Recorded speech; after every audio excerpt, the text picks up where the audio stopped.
Hello, hello, everybody. Hi.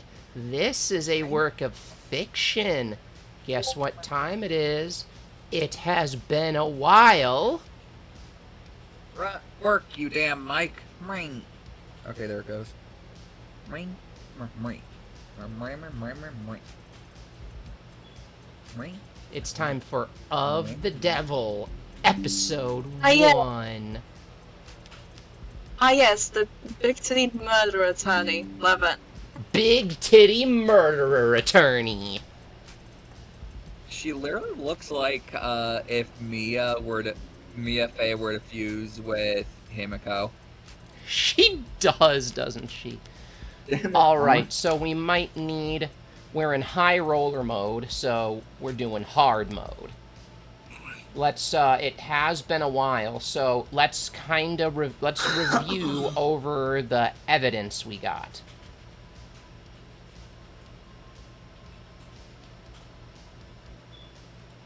Oh, that's diabolical. I just noticed what the loading thing is. It's the Heartbreak Killer. Ugh. That's diabolical. Oh my gosh. So, I'm just going to review, because it's been a while. Let's look at the evidence. So, we had the emergency console, Penumbra security console located inside David Asher's kitchen.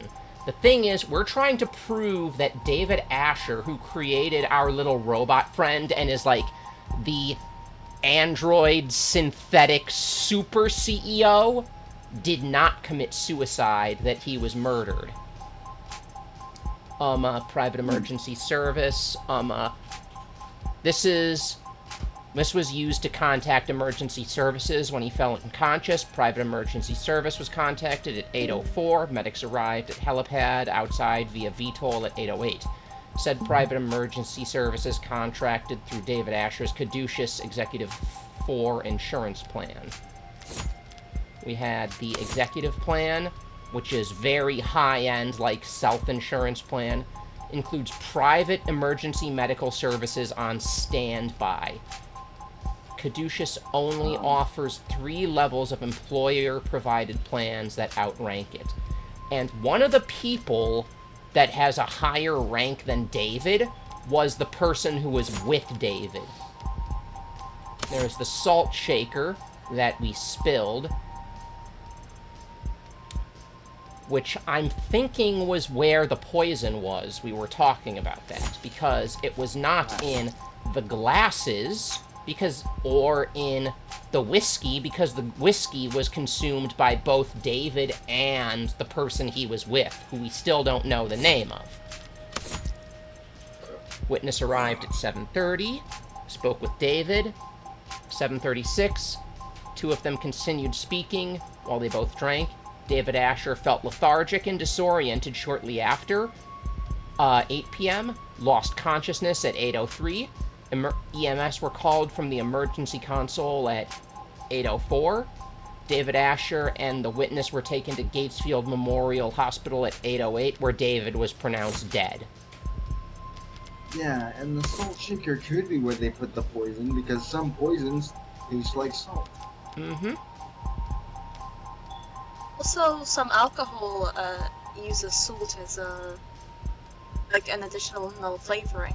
This was whiskey. This was not margarita. You can also put This salt in this beer, was but the that's- the witness's cup, the unknown individual. No trace of foreign elements. Plastic cup that David Asher was drinking from. Forensic analysis shows matches for his fingerprints and saliva, but toxicology tests have proven inconclusive. Too much of the whiskey was drunk and or evaporated. No foreign compounds were found in the whiskey or in the bottle, because they both drank from the same bottle too, so we could figure that out. We could have figured that out. Right. Even without. Now the tox screen. A test performed on David Asher when he arrived at Gatesfield Memorial Hospital to determine what, if any, illicit substances were in his body. Alcohol was the only item positively identified at the time. Okay, go back. Go back. Illicit substances that were in his body. Here's the thing, though. There are ways to kill someone without anything illicit. Right, like maybe something he was allergic to or something. Oh, Yumi Well, Sato, the forensic morgue specialist, was telling us about that, actually. So, What? David's autopsy. Let's keep going. Oh, you mean the goth nurse that was like Respiratory a dart failure, right to your brain box? unknown substance detected in bloodstream, 20 milligrams total. That unknown substance could have been something illegal. It could have been something completely normal, but it caused an issue. They were actually talking about, there was a lot of talk about how the sort of drug that it could have been was not very regulated, and new drugs are like popping up all the time, which makes them difficult to identify. Yeah, Yeah, like there bleeding were edge designer cases stuff. of people back in the day dying of a mysterious drug and everything, and there was like hundreds of people dying a week from it in the U.S. or not a week, a month from it in the U.S. And you have to know what that mysterious illicit drug is called nowadays? What? What? Meth. Oh, of course. Anyway, I love So this it- little it note gives from you an Yumi. idea What the of hell is how this it- talk screen? Send the attending physicians back to med school. Send apologies to the attending physicians. These readings are a nightmare. And finally, poison, question mark? An unidentified substance found in the bloodstream of David Asher after his death has many similarities to the chemical makeup of a depressant drug. No additional traces found anywhere at the crime scene or in David's penthouse. An idea. So either the people who did the talk screen had no idea what they were doing, as the doctor assumes, or perhaps they were paid off by whoever actually. Alright, well, here's something I want to point out. Certain antidepressants, depressants, when mixed with alcohol, can cause strokes or heart Yeah. attack. Mm-hmm. So what I'm wondering is, did that happen?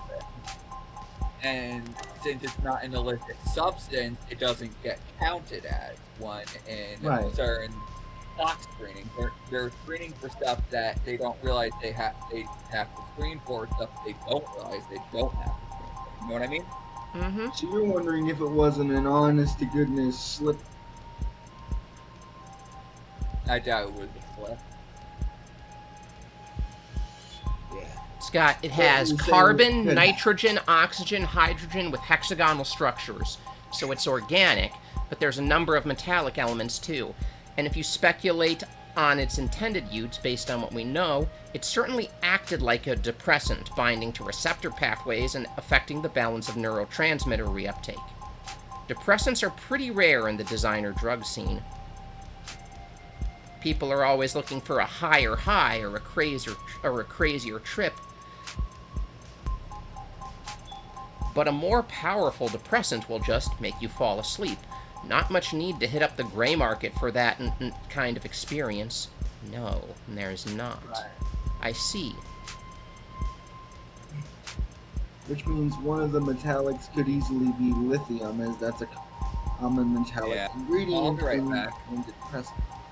Up ramps, up on ramps and down off ramps, above skywalks and under tram lines. The buildings get progressively more polished as we head into the most economically developed part of the city. Corporate territory.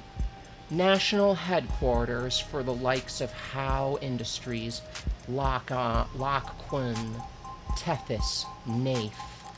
Each of them sheltering their own micro-city of employee accommodations beneath their skyscraper shadows. Whalefall. The entirety of the ocean floor coming together to feast and grow and live. Live off the fetid, rotting fat of the leviathans that swallow generations of people by the mouthful. Why does this sound like I wrote it? It does, doesn't it? Avis, this is you. I'm trying to remember. Is it the android It's the- girl, or It's the android girl. okay? Weight is commonly listed, and my weight is. Do I really need to disclose that? Noble lays claim to one of the largest shadows in the city, a towering nerve center for the whole nation's android industry. It's meant to be intimidating, I'm sure, but today I'm glad that Noble keeps such a sizable physical presence here. I need answers about David and his work on Sarah. David is pretty much Sarah's father, Varn. Any answers I'd never get browsing the company website or speaking to a representative. Synopsis. Relationships. There are typically trivia sections as well. Should I start there? Is she making her questionnaire? Yeah. The She's first learning thing a lot she's gonna ask faster. everybody is their 3 sizes. Oh god. Noble will have their guard up, of course, but even that will tell me something. Where they let me walk. Who they let me talk to. Mr. Their efforts at performative transparency. Take 2. Their efforts at performative transparency and clumsy obfuscation will. How did you know my father? What? I'm sorry, did I interrupt your brooding? Kind of. Shame. I do not care. No. What did you ask? My father.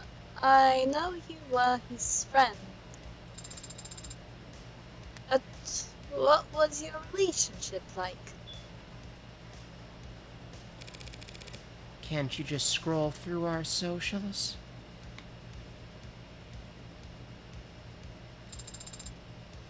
Father avoided social media. He called it brain rot. And your online presence is... I love her little eye glow when she's like searching up stuff. Is she an android? She is an android. Yes. We literally Alright, found yeah. her.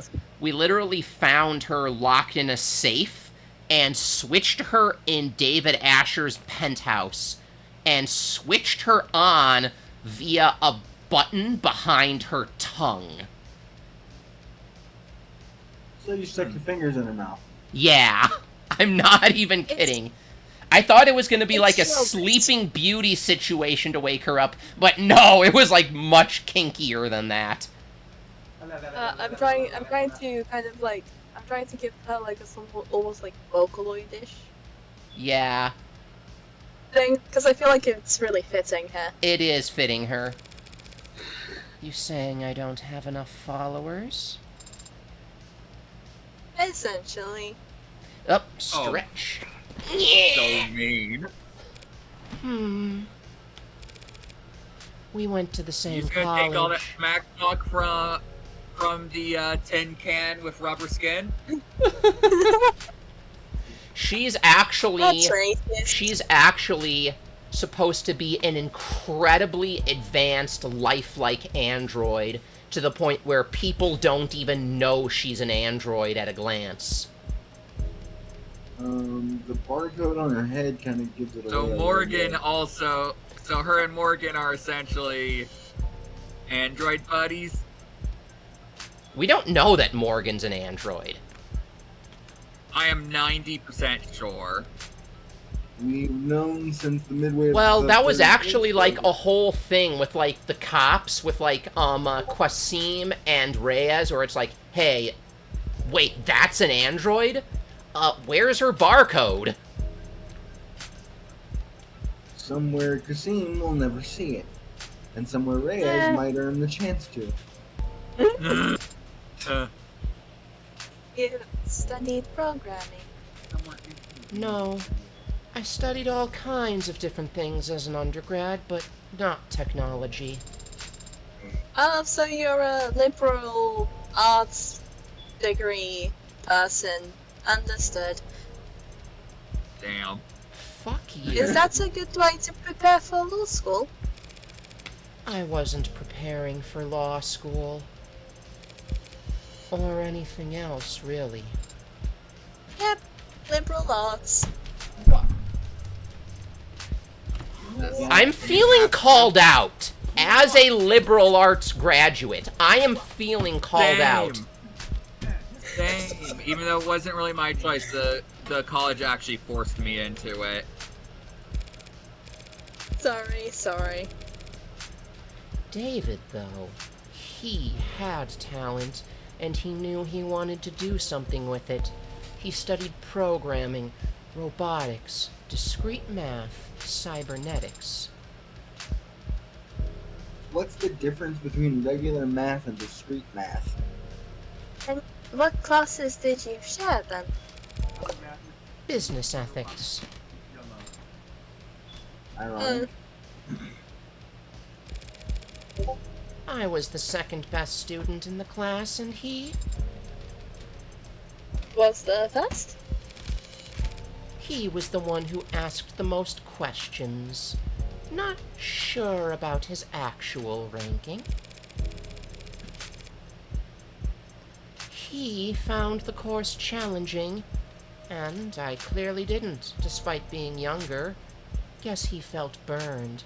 As like a fucking high-functioning sociopath, Morgan was able to just coast through business ethics because she's just an incredibly good liar and also just doesn't give a shit.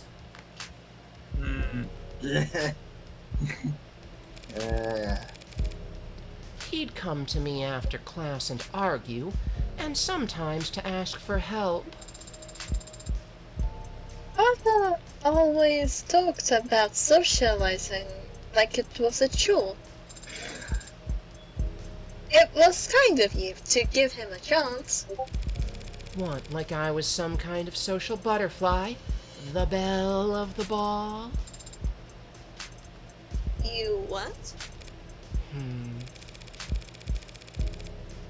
One Sunday night, he knocked on my door all panicked, saying he was in bad shape for this tech course. There was a midterm or something the next day. I couldn't make heads or tails of the material, but I did my best to at least quiz him. He wasn't satisfied, though. Wanted to cram the rest of the night. Papa had to cram for an undergraduate midterm? Father was an idiot. Did I say something scandalous? I feel like Morgan's kind of like letting her guard down a little bit around Sarah and is letting Sarah see like her true, just catty, snarky self rather than the, oh, hello kind of persona. So what you're saying is I'm the android here. He's been called the founder of modern programming. Yeah, well, even founder types can have poor time management when they're 21. He was already fried by that point. Wasn't hard to tell what he was really asking for. So I went and stole a study aid for him. He stole a controlled substance just to help him with studying? No, that'd be insane. No, I I just pocketed some breath mints from the common room. Oh Lord, she placeboed the homie. Told him to pinch his nose and swallow fast, 'cause the taste is so strong. You gave him a placebo. Yep. He already knew the content as good as he ever would. What he needed was to sleep. He could barely keep his eyes open by the time I got back from my daring heist. Didn't take much convincing for him to rest his eyes, just until it kicked in. Consider this a lesson, Sarah. Getting people to do what you want is just a matter of telling them what they want to hear. Huh. And that test? B+, I think. I'm surprised 12 of us stayed close to you after that. You stole and lied to him. I stole and lied for him. There's a difference. And David understood that. He was good at understanding things without me having to spell them out. But I guess that's not the kind of thing that gets passed down through programming. Yes, shots have been fired, I understand. Just smack talk, Sarah. Anyway, we kept in touch after that.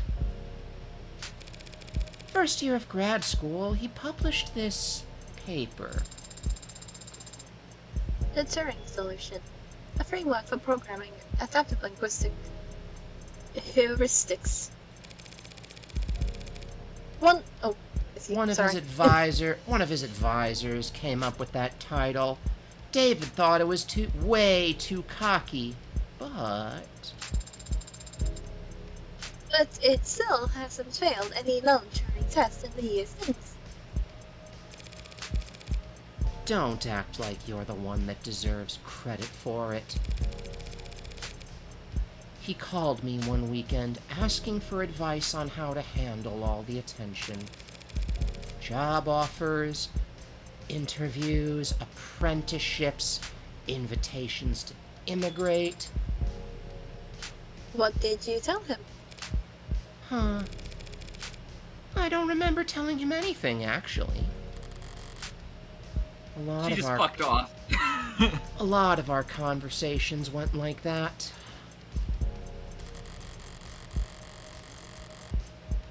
He would talk to me about whatever personal or professional problem was stuck in his head that day, and I would nod while he wore himself out. And at the end of the conversation, he'd thank me, even though I hadn't offered a single word of advice. He took Noble's offer, and they paid, and they took over his Take two, sorry. Blech. He took Noble's offer, and they took over his education, paid him to work on his master's during day, and attend corporate training at night.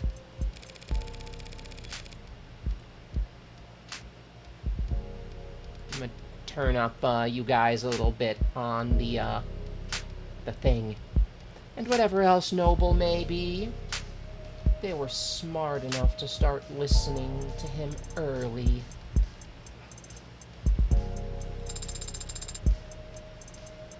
You were referring to his on-point doctrine. Quality over quantity. Simple and elegant, just like his code. Simple and elegant, but anathema to a global corporation with supply chains designed for maximum capacity and just-in-time manufacturing. But obviously, they got over their distaste fast enough. In the span of a few years, Noble's gone from making manual labor ads for meager profit to being the world leader in intelligence as a service. Even as he was making money hand over fist, he still kept in contact with a nobody like me. I moved to the city for my apprenticeship. He helped me put down a payment on my apartment, then made up excuses as to why he couldn't help me move boxes. Yeah. So is that enough detail for you? Thoroughly convinced that he and I were, in fact, friends? I am. But I don't know. That favor you owe him. What was it for? That's private. Understand? I have zero interest in talking about it with you.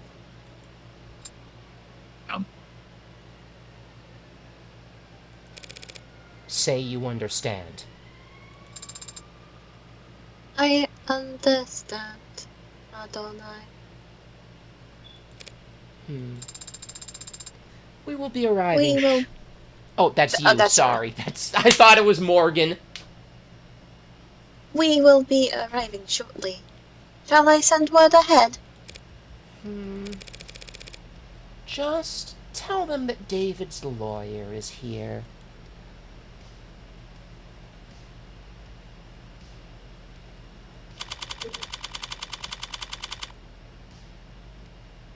(2:49 p.m. July 1st. Oh, damn. Talk about fitting date.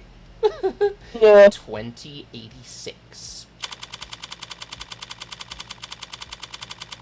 Noble Electronics Northeastern HQ. Sublobby A8. I've been here before.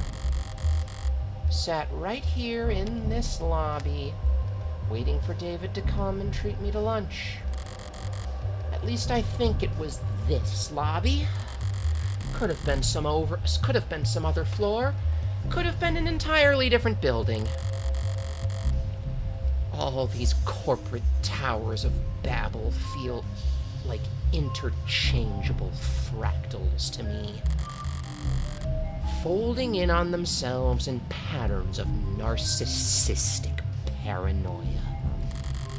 So monumental in the scale of their hubris, they need to use non-Euclidean geometry when drawing up the blueprints.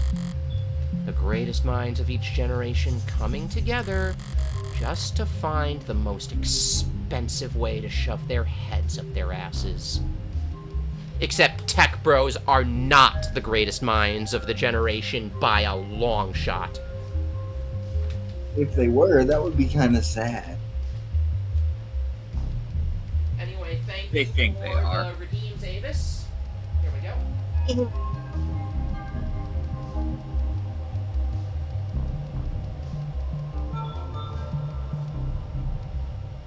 I got the posture check, stretch redeem, and haven't been grocery shopping, so there's gonna be no satisfying clicking open of a can of seltzer for this, but have a water bottle and have a plastic refillable sporting water bottle instead. Good, it's better for the environment. That is true. I should use it more often. Actually, I use it a lot. You know what I need to do is wash the damn thing.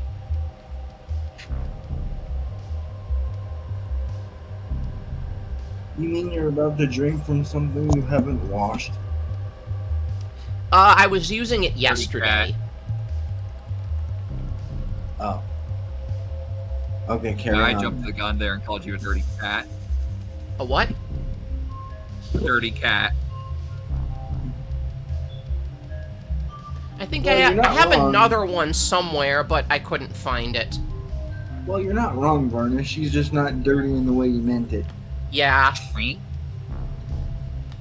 I'm a different kind of dirty. Oh, by the way, Crime Fam, Guess what your girl Neri did during Pride? Oh god, here we go. Got half naked in a bar? Got half naked in a crowded bar.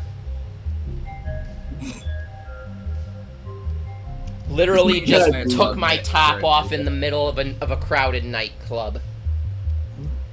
It was a lot of fun.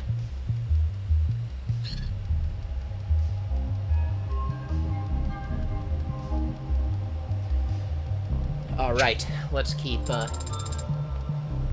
Nary care, more like nudistic care. nudistic hair.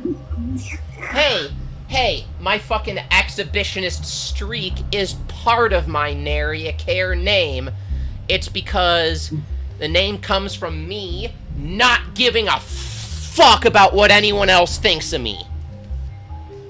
Adonai, is something bothering you?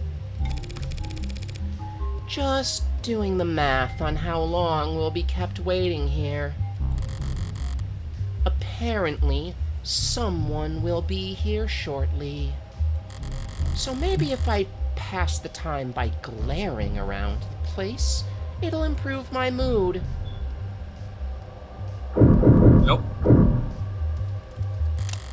They changed the logo again. Elbow Electronics. How does it feel stepping in here? Is this some kind of religious experience for you? It's just a corporation where my father worked. Careful now, or they'll burn you for heresy against the company. You said it again. A company. Like it's a proper noun. You're mimicking the... Oh, sorry. It's fine. You're mimicking the employees, aren't you? So it can't obey simple orders, but it can pick up on that? What the fuck are you doing still calling her it, Morgan? Is it just a part of the corporate culture? Pretty much. Noble's one of the biggest corporations there is. One of the biggest there's ever been. We mere humans can't hope to escape the gravity of anything that size, no matter where you live or how far off the grid you think you are. So imagine what it's like working for them.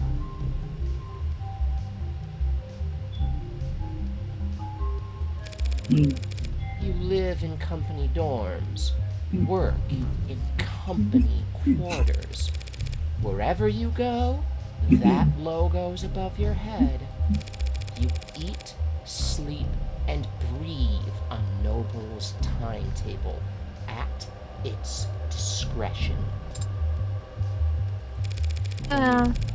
When you spend your whole life inside of it, Noble must feel big enough to be the only company there is.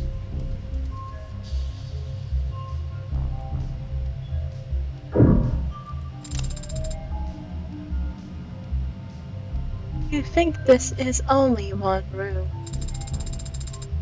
This complex is so massive that it doesn't even feel man-made. It's like it was carved out of the rock by waves. Like it's always in here. That's on purpose. That's the con. If this place was actually natural, there'd be birds everywhere. I hadn't considered that. Why aren't there birds in here? Probably because of what they do to the ones that get in. I'm kidding. Though I don't have a better explanation.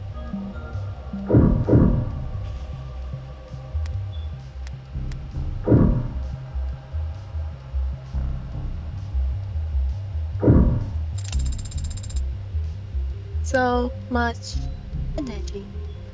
So many people. Also intent. you kidding? It's Saturday. The place is half empty. But doesn't everyone work on Saturdays? All the parents do, so they don't need to find childcare on Sunday. Watch them blame the crime on his daughter. Everyone else Yeah. flips a coin, I guess. Yeah, the Maya Fey scenario. All these people, for 12 hours a day, 6 days a week. What could they all possibly be doing? Making work for themselves. You can be very cynical, can't you? Did you just catch on to that? Yeah, I'm terrible. But that guy over there has just been jiggling his cursor for the last 20 seconds. Morgan, you shouldn't watch people while they do things like that. Oh, you mean... He's just draining the mongoose.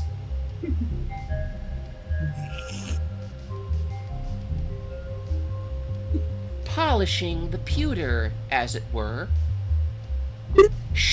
Or as they say, shaking hands with little David Asher.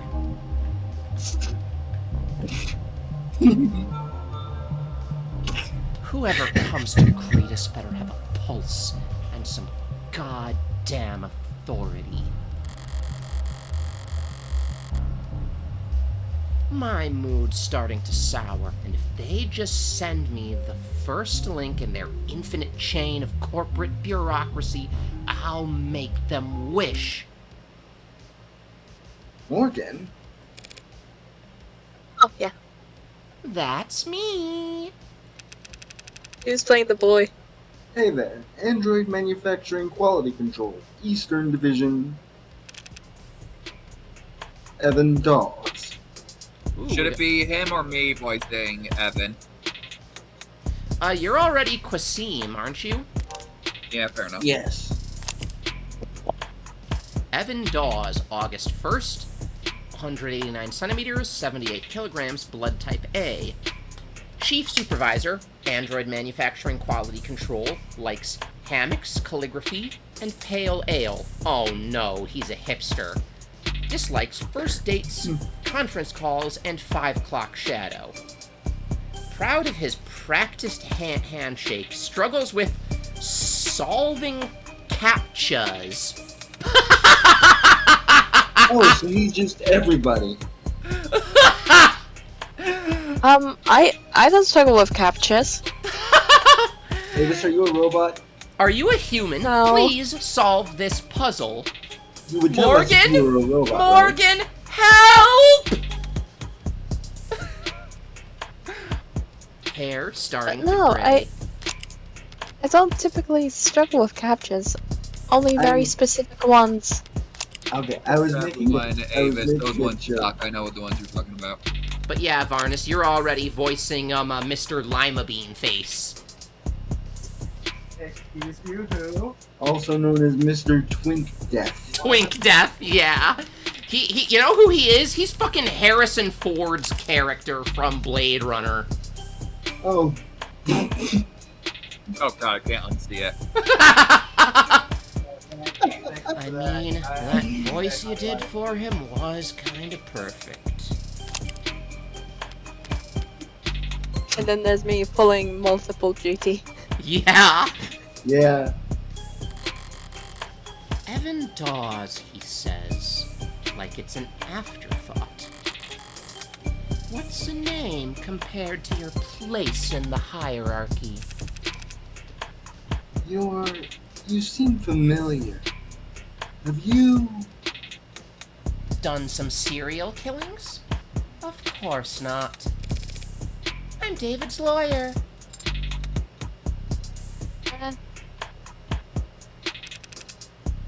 Oh, then we must have... Apologies. Let me first say just how sorry I am. Let me first just... Oh no. It's terrible. Let Oh, Morgan no, just she- first swallow her mic. Mary's got to cough up a hairball. Ahem. Apologies. She is turning into the thing. Oh no. Oh God. Apologies. Let me first just say how sorry I am about his passing. You and everyone else at the company must be going through a lot right now. That's it, it's over for now. Thank you for taking the time to meet with me. You're welcome, but it's no big deal. Everyone's on the razor day, but what else is new? Here does kind of look to go on. Compared to PR or legal right now, our workloads over in QA are... Never mind. How can I assist you? This guy does not get enough sleep. I also love that he has the exact same voice as Carlos. Here kind of Yeah, looks but like his an sounds upside more down tired. lettuce. That's true. Carlos is just kind of more... I remember him just being less tired and more depressed. He's trying to give the company line, but he's just like... his blood is 90% coffee by this point. Shortly before his passing, Dr. Asher began the process of registering this android. Yes, that is correct. Unfortunately, he wasn't able to finish the job. Look at that. It's definitely custom. Gee, you think? Good thing I sought out an expert. Warm. Goes without saying. Reminds me of the A16 Premiere, if anything. The barcode's clearly printed, no visible defects.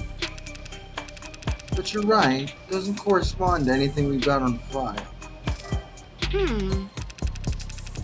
Well, they sent you the right man for the job. Now we just need to go to the right place. Not far, I hope. It's in the building. Does that count? In the building. That could mean anything from down the hall to half a day's hike. The production line on B9 should have everything we need.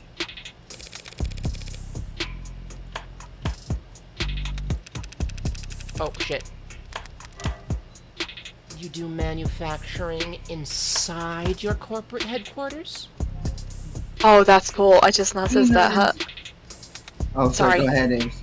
No, I just noticed that when you pop into the text box, Sarah's eyes glow still.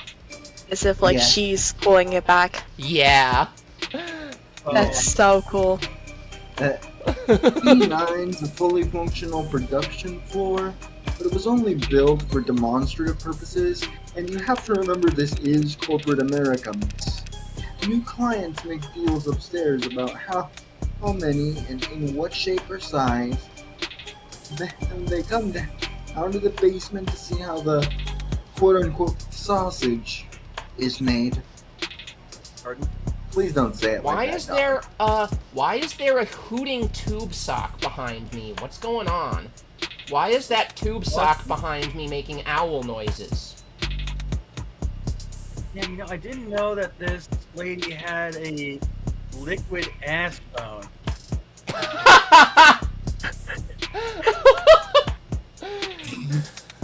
The Lord Tube Sowl.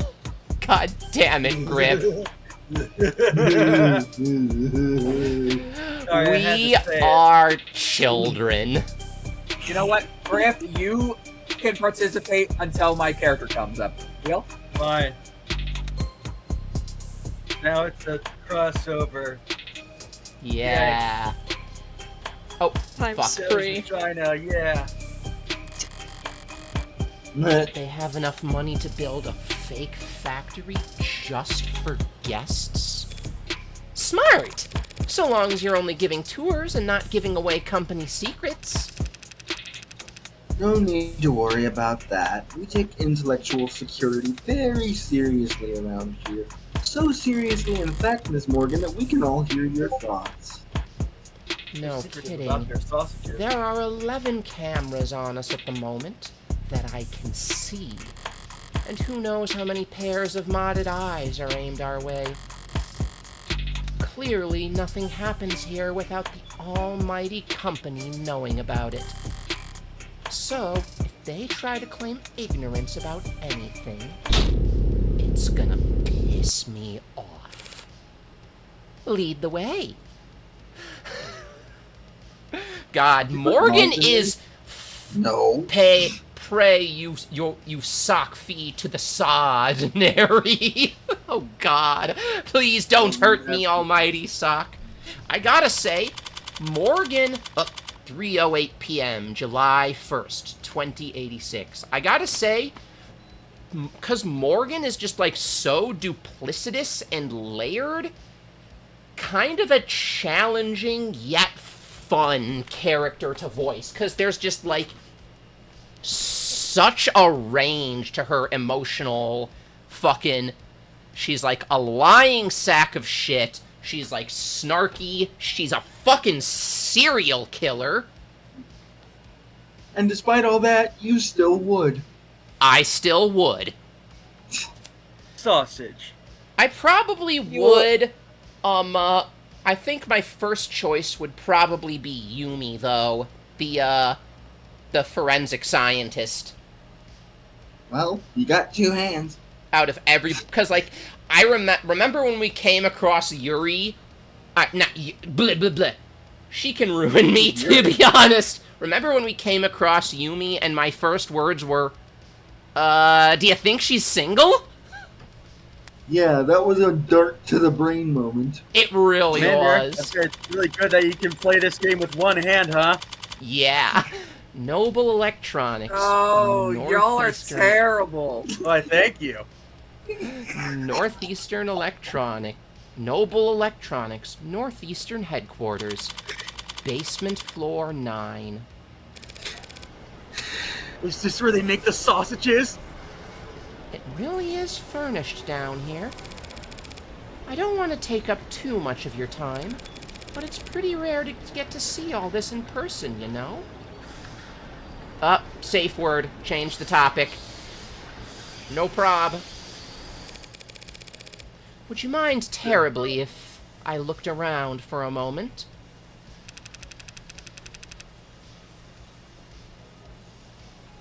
Oh, no problem. I got some prelim paperwork I need to handle anyway. So have at it. I really couldn't give a fuck about my job. Sage is safe word. I usually use, like, the green light, yellow light, red light system for safe word. I just said I would change the topic! What?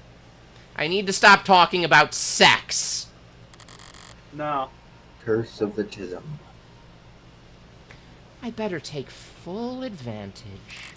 I'll need more than cursory knowledge if I want to figure out where Sarah came from and why David wanted me to take custody. Is that I'm gonna look something? around. You stay put in the meantime. Adonai. Wouldn't want to lose you among the rest of the merchandise. I am Oh, pretty noticeable, though. Just say you want to ditch me, it's more honest. What's being built out there? Our top of the line brand new bestsellers. The Animate 16 Warm Edition. Looks kinda cold out there. We keep the factory floor refrigerated. Slows the organics already tuned metabolic activity to a minimum. How was my Pride Miss last month? Fun. I went to the parade, and I was just talking about this on stream. After the parade, we went to a gay bar where we went out on the dance floor, and I hopped up on a little stage in, like, the dark room nightclub dance floor area, and I took my top off. That was fun. Exhibitionistic hair. Yeah. Just tits out in the nightclub. Because I'm nary a fucking care and I don't give a shit what anyone else thinks. Except us, apparently. Yeah. I'm going to refrain from making some mean jokes. Make the mean jokes, you coward. Okay, but if you get your feelings hurt, don't blame me. I don't care. Okay, I was going to say, but that's fine because you're flat as a board. You don't really have much to show anyway. I don't have... Damn. I actually have some pretty perky tits. They're not big, but they are perky. Avis, you have a warped sense of what big and small tits are. Yeah, that is kinda. true.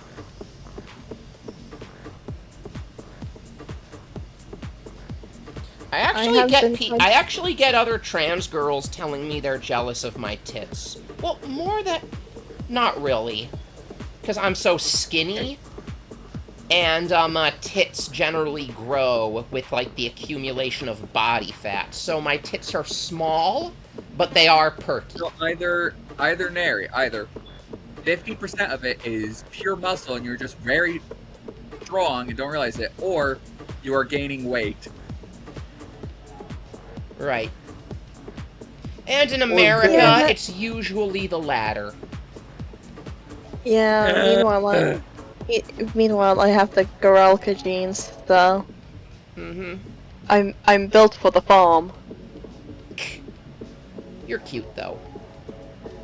I get a Oh lot my of God. trans girls telling me how skinny I am. Or, like, how jealous they are over how skinny I am. Not knowing that you don't. But yeah, I was getting a particularly lot like of cheers at the club.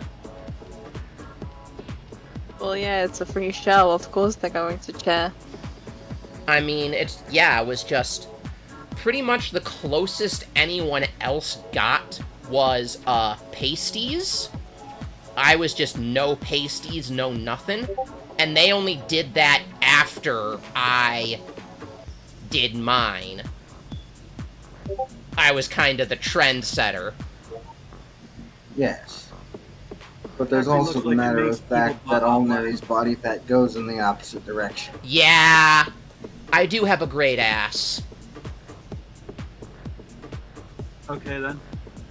Griff has something to announce. What? This factory looks like it makes evil Baja Blast. It does, but what would evil Baja Blast be? Just regular Baja Blast. Except it's worm and Ugh! except it's worm and has salt in it instead of sugar. No, stop! That's disgusting! That's evil. That is pretty You're evil. That is pretty evil. That explains why the room doesn't smell like rotting flesh. I'm gonna say something a The bit flesh out controversial. there is only I don't somewhat care what rotting. temperature soda is, I'll still drink it. Rotting. Only Oh, right, the somewhat hot dog. rotting. It's only sort of a collection of severed, frozen, organic body parts. We can only sort of see the bone. Slowly. I just meant I'm surprised to see metal. Oh, well, all the A16s have alloy endoskeletons. The organics are layered on later in the process. Minos says, evil Baja Blast be like, healthy. Exactly. Sounds like what Sarah told me about herself. Maybe she really was the A16's prototype.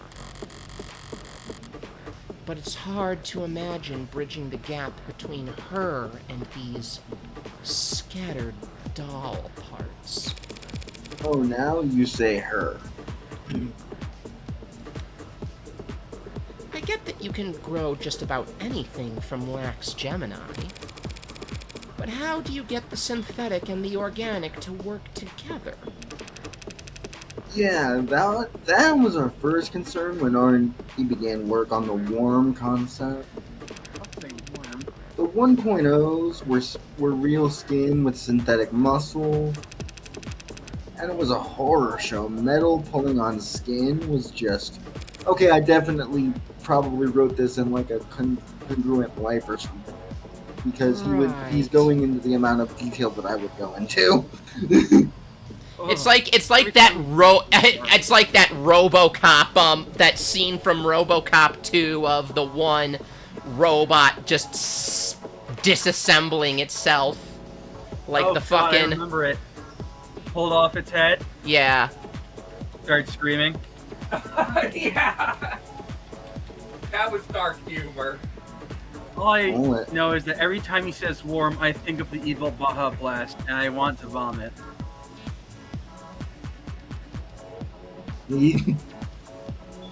Don't. I'm gonna do my best not to pick at that, Scab. For 2.0, they worked backwards. Organic muscles, organic skin, but digital signals on organic hardware was a dead end.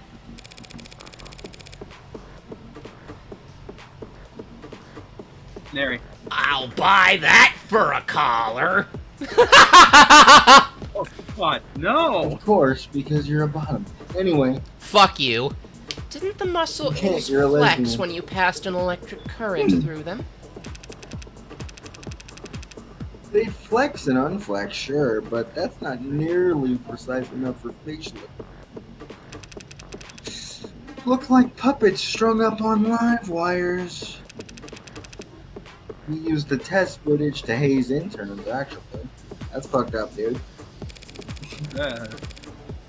It's a small world. You must have after figured all. something out. The A-16 wouldn't look out of place on the runway. Thank you. We try. Please end.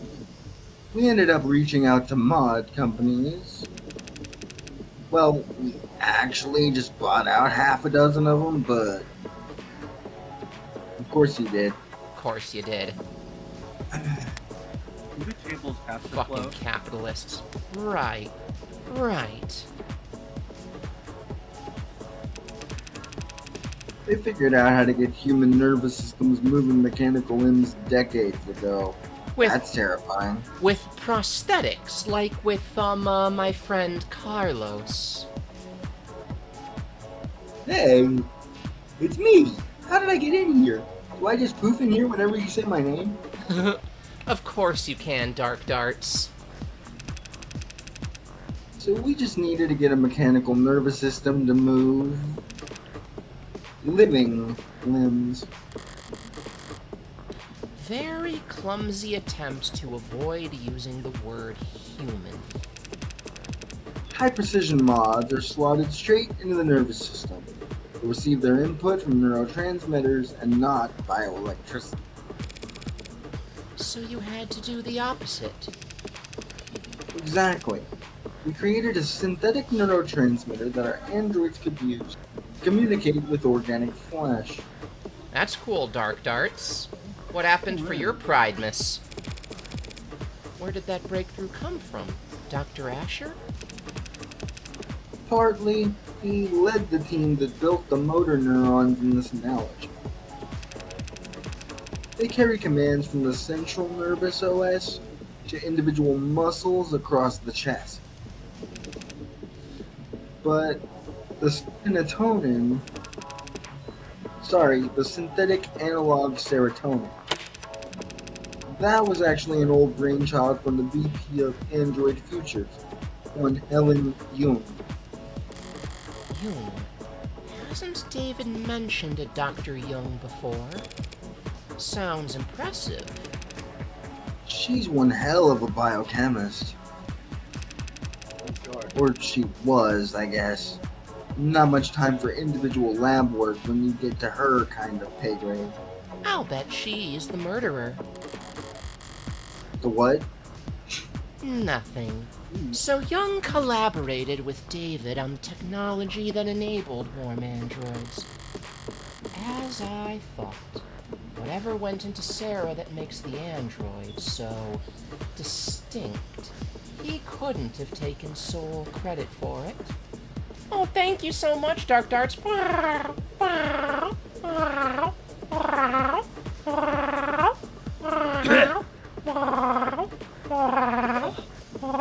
Credit for what, ma'am? Remember, we can hear your thoughts in here. Oh, sweet succulent flesh. Delicious. Young, did he partner with her on this? Did she take his flesh? And how much did she take? Oh my god, my ear. Oh, there you go. Apples. An inhaler left out on the desk. Probably a half dozen empty ones in the drawers. Dawes, the inhalers, they're distributed by the company, correct? I remember what's her name? Starling. Jessica Starling, huffing one every other half second. That's a new invention we're working on called copium, ma'am. Oh yeah, HR handles. They personalize your dosage and prescription and update it based on performance and job fulfillment. Other corporations do it the same way? What do inhalers taste like? Plastic. Yeah, pretty much. Everyone's trying to keep pace with each other, so can't have your employees losing focus on the job. Could cost you who knows how much in lost efficiency. Oh, so it's uppers. Sorry if this is insensitive, but given what happened to David, are overdoses common in the company? Yeah.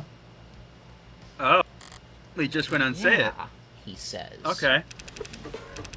Overdoses, that is, not hospitalizations or deaths.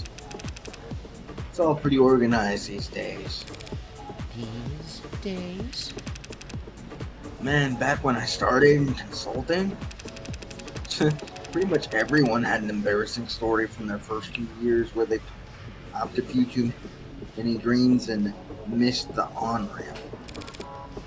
Popped greens. Yeah, it used to be in pill form. Green to get you going, yellow to keep you there, swallow it red after brushing your teeth, get into your bunk fast. Ew. But yeah, the inhalers are a huge improvement. Like going from torches to the light bulb. They sync straight to your personal biomes and adjust dosage in real time. Overdoses are way down. But that isn't to say they don't happen. So Jessica's a junkie. All of Noble Electronics forces their employees to become drug addicted. Just like Yeah, real more or less. capitalism. That's great to hear! The trainees under me don't realize how good they got it. Doesn't sound very good to me. Kids probably won't even have to learn how to purge. Ugh. Purge? Yeah, I know, right? We got a new That search wasn't term. purple, so it's important.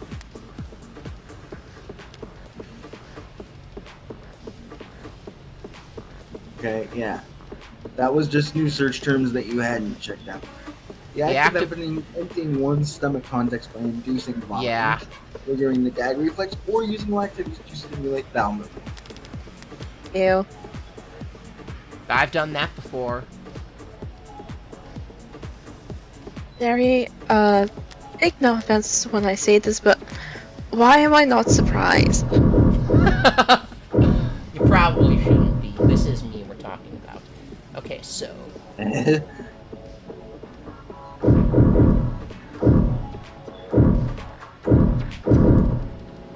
what next? This seems to share some components with that coffin Sarah was napping in. If Dawes does quality assurance, is it some kind of android calibration device? It's probably what he'll use to register Sarah. Looks a little... Is Sarah tall enough for it to recognize her? Yeah. She is You tiny. know she can hear you, right, man? We kinda all can. Oh, I know. I simply don't care. Say she's nary a cat.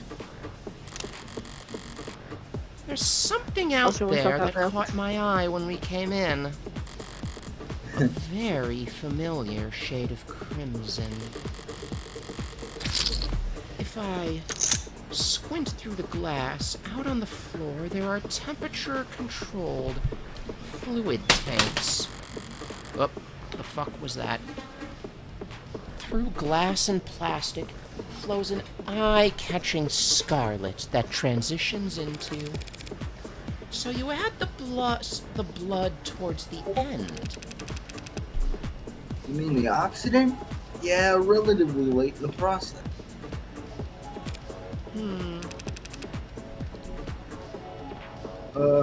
Something out of place?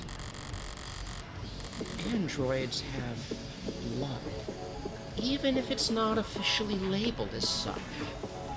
But it isn't red, it's pink. Maybe. Sometimes milky, sometimes neon, occasionally garish. But pink. I just didn't think the oxidant would be red. Oh, right. Sorry, I barely noticed that at this point. Color's natural, comes from the biomanufacturing. That's artificial hemoglobin. Yeah, and according to our tester Carlos, it tastes like strawberry. Actually, wouldn't it taste like copper? Yeah. Carlos has Artificial a, hemoglobin? Carlos has a rare condition, man. That chromafuse out there. No, I just saw something. What? What if the blood that they got and everything for the test wasn't the mysterious substance was this excess hemoglobin thing?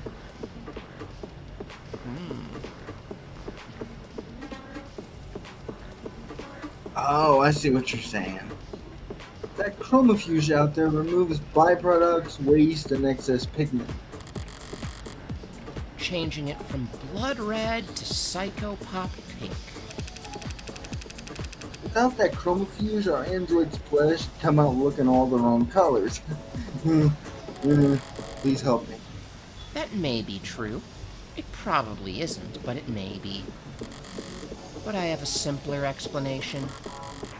Blood is primal. The sight of it carries weight. Zatrif, yeah, sure.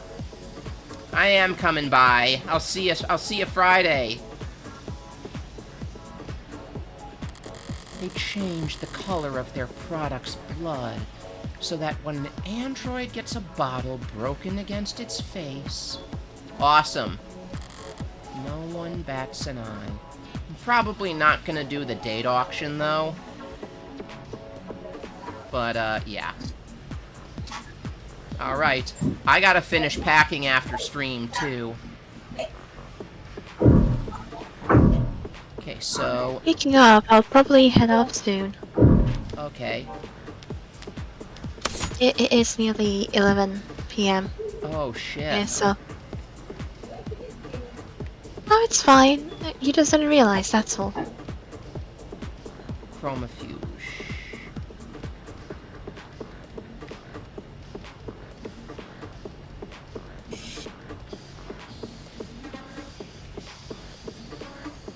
Yeah, I wonder if chromafuge was what killed him.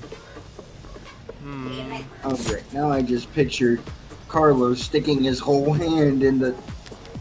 and just eating it. Carlos is very much a puppy boy. Feels like I've seen this before. That's right, there was one in David's lab. That's the Nanogate Elementary manufacturer. But we call it the Nanofacturer for short. Real high quality piece of machinery that. Each of them built in-house by Randock Mechanics. What does it do?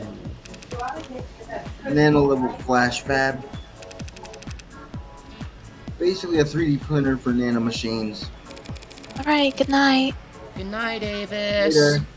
I'll take over Sarah. Yeah, You, sorry. I love couldn't- you.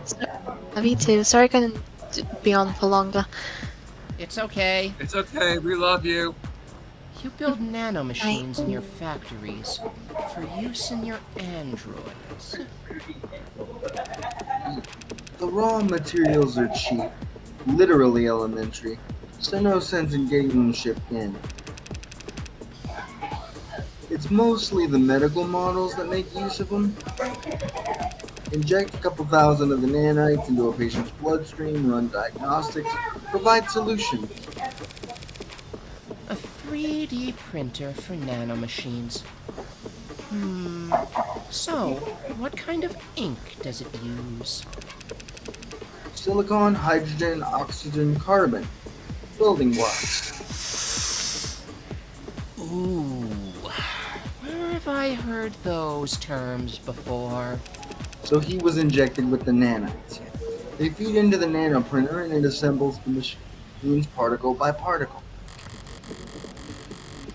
Like a ribosome building structurally complex proteins out of chemically simple nucleic acids.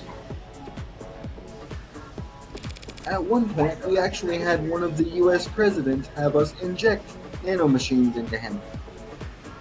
Nanomachines, son. His source was that he made it the fuck up. Must be time consuming. You'd think, but Randolph cracked the code on the parallel microfracture. The inside's crystalline, sprawling, like an ant's nest.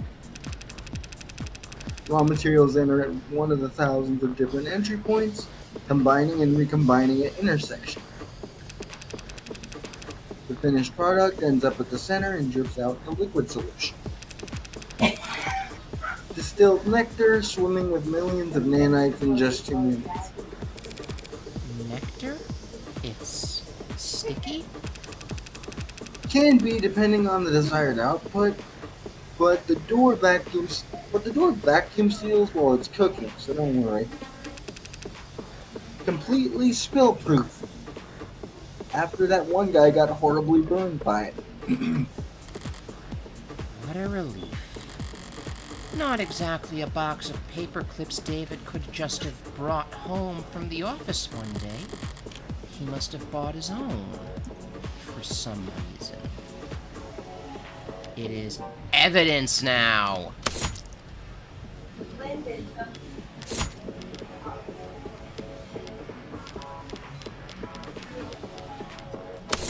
Along with the poison and the chromafuge.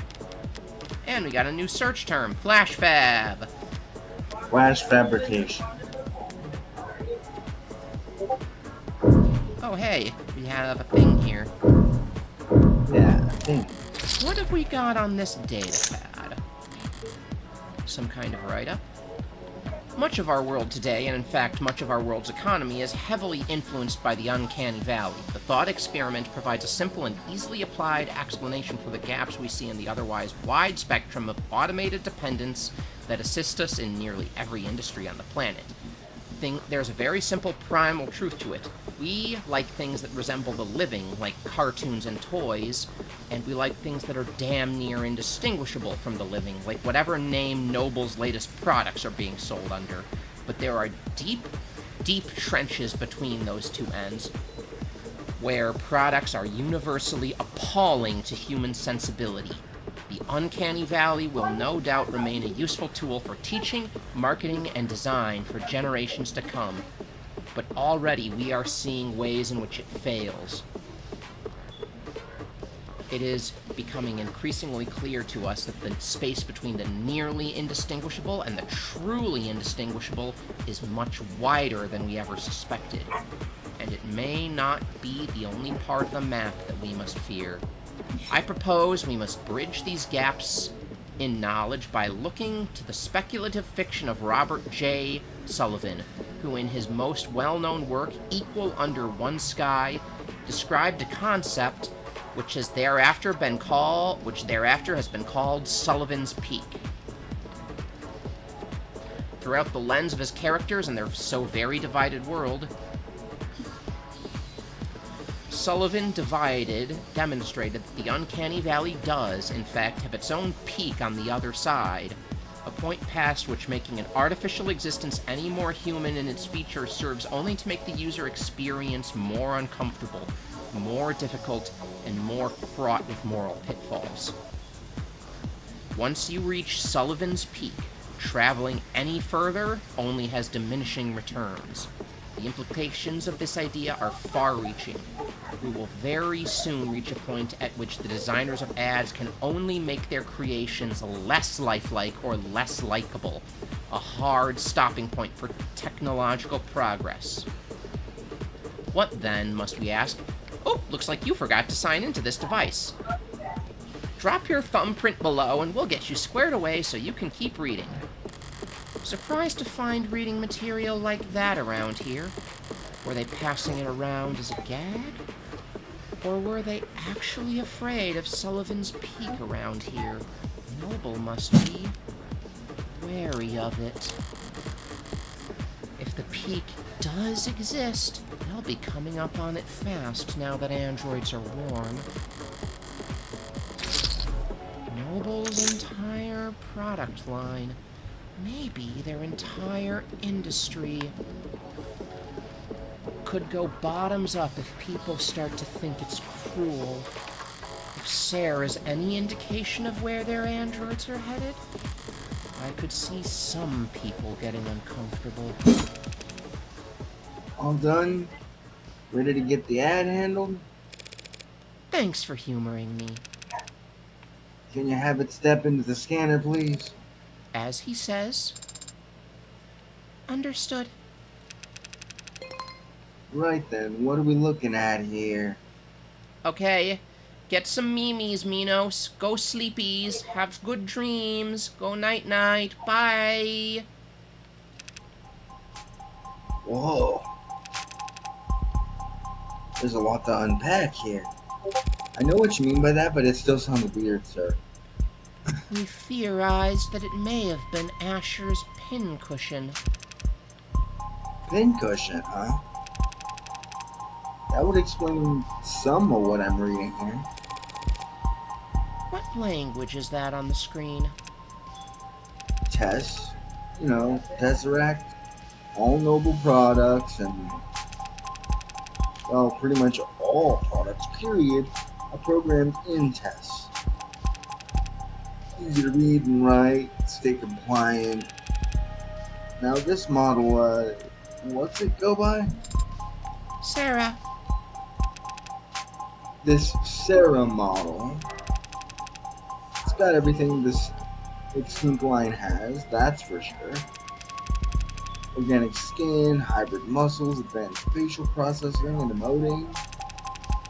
But there's a lot crammed in here that's still in development. Like, in the idea phases. Solar cell hair strands, decentralized redundant power, mental and physical overclocking with extended tolerances, data storage so large I can't... No, wow.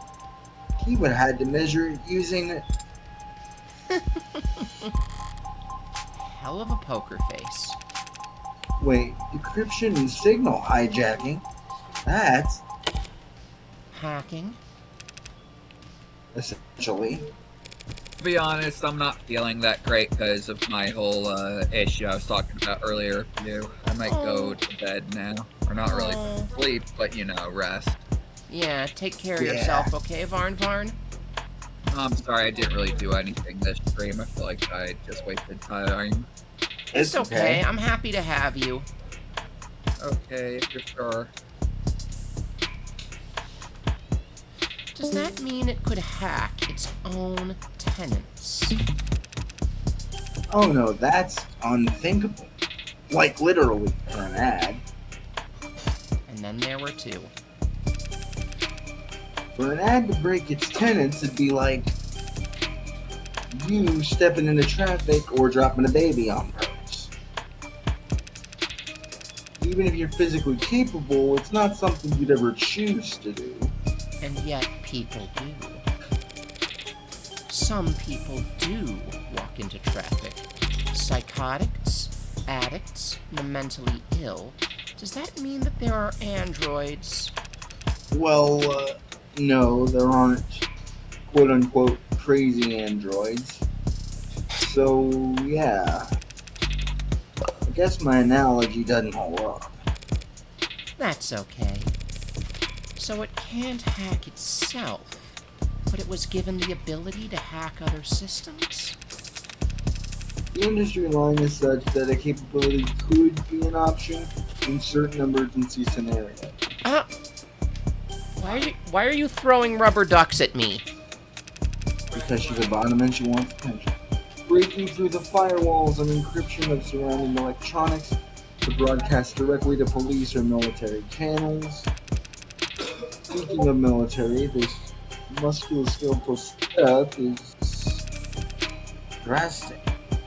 Never seen this on a consumable. Can you lift a car or something, Sarah? Most cars. It would depend on the center of gravity. Lady, this Sarah model could wrestle a public disturbance walker and come out on top. Those stomping behemoths they bring out for riot suppression? Now, why did you tell her that, Dawes? Why would you tell her that?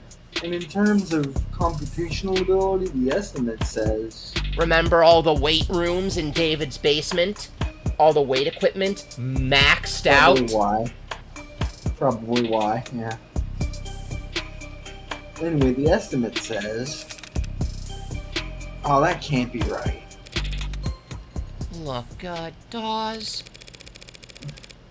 I was actually hoping you could tell me something about the software or the metadata. Who worked on it and when? Right, okay. Well, that's unfortunate. The editing logs have been purged. Of course they have. That doesn't sound very above the board. Sorry, can't tell you anything about who worked on Sarah or when. She's not a product. She's his daughter. Which Any means chance he you made can her. restore those logs? Not here or with this machine. I need the computers that were actually used for programming. For programming this model. Yeah.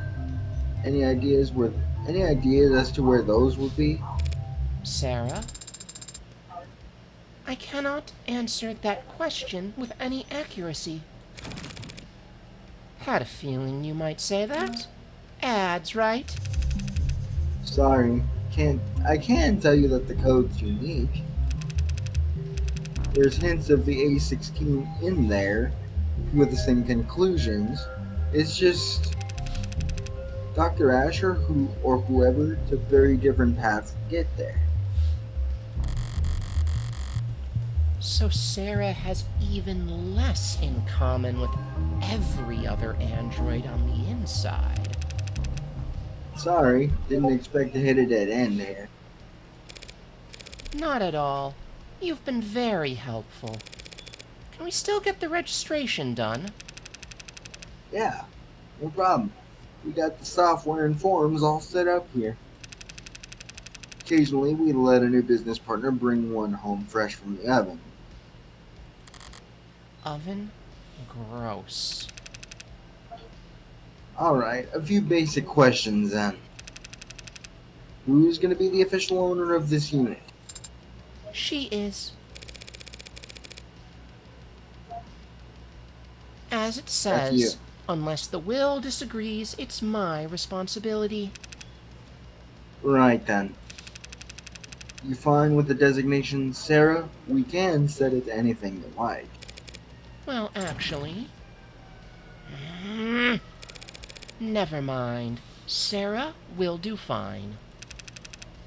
Okay, this part's all standard. Civilian model, address, contact info I can get from your crumbs. Do you want to reset to factory defaults? Could clear up a lot of the quirks. Not right now. Last thing then, the grading.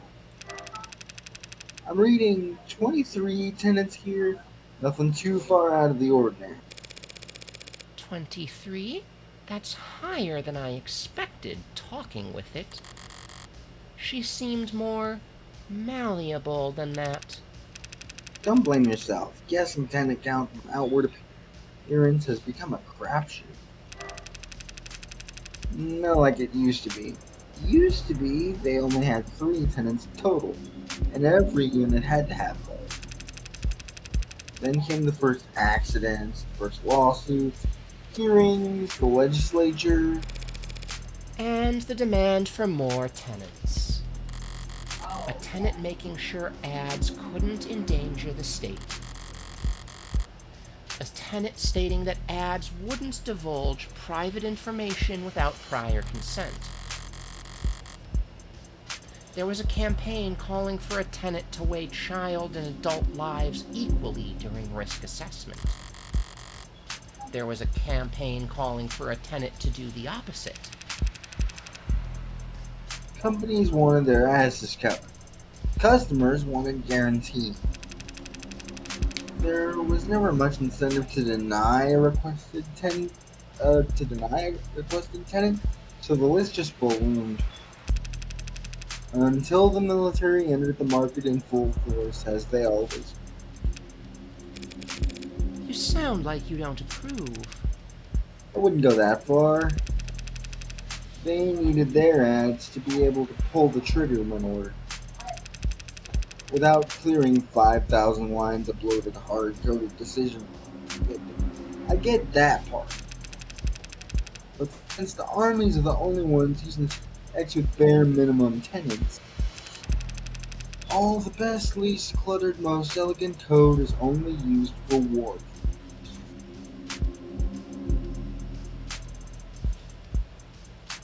I don't know how I feel about it.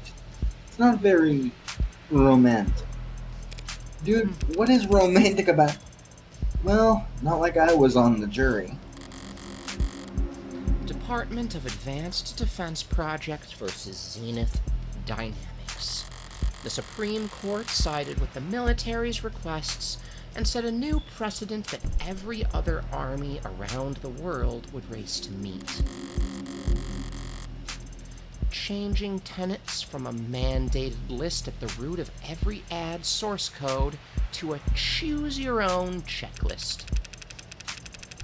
Funny, ads with the most tenants, they're so locked up you can't even have a conversation with them. And outside the armed forces, the only ads with single-digit tenant counts are just vacuuming floors. The most impressive ones, like what you got here, fall somewhere in the middle. Sorry, went on a tangent there. Only thing left is the evaluation. What gets evaluated? Total financial worth for insurance purposes. Yeah, the insurance companies made sure we had very accurate algorithms for this. No room for human error, they insisted, with no sense of irony. Wow. I mean, I knew it was custom, but... What price could they have possibly... That's a lot of digits. You should know, these formulae are pretty conservative with their estimates. Stingy, even. If Sarah's really David's last and greatest work, they say some things are priceless, but when you force an insurance algorithm to pick a number... Try not to get any scratches on it, I guess.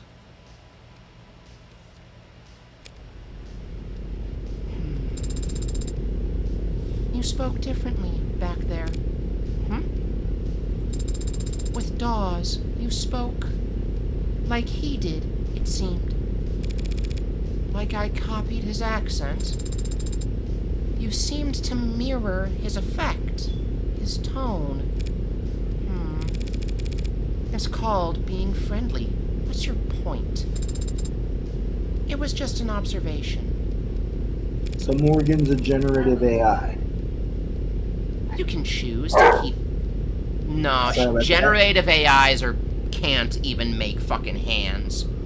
You can choose to keep those to yourself, you know. No tenant required. Why were you so concerned about registering me in the first place, Adonai? For the same reason I wouldn't drive around in a car without a... For the same reason I wouldn't drive around in a car without a license plate? Any cop, or even just a well-placed camera, could have spotted your barcode and seen that it wasn't set up with any actual data. And then they would have arrested me, and then they would have thrown me in the slammer. No, they would have arrested me and put you in an evidence locker. An android can't get arrested. People get arrested. Property gets seized.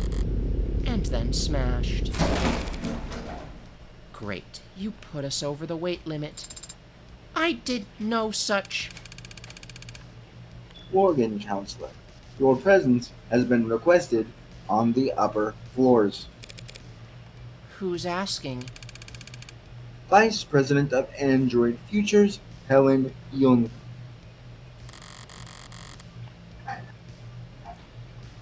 Shouldn't have assumed I still had the opening move. Tell her I'll be right up. I'll redirect your elevator now.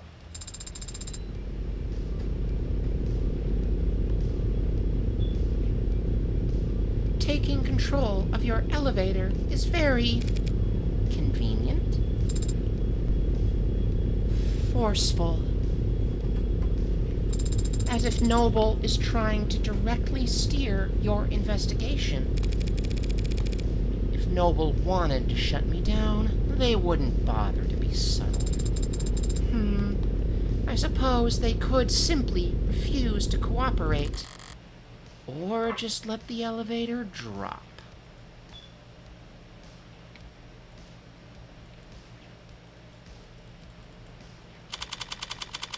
(3:54 p.m., July 1st, 2086. Noble Electronics Northeastern Headquarters. Executive Office, Young.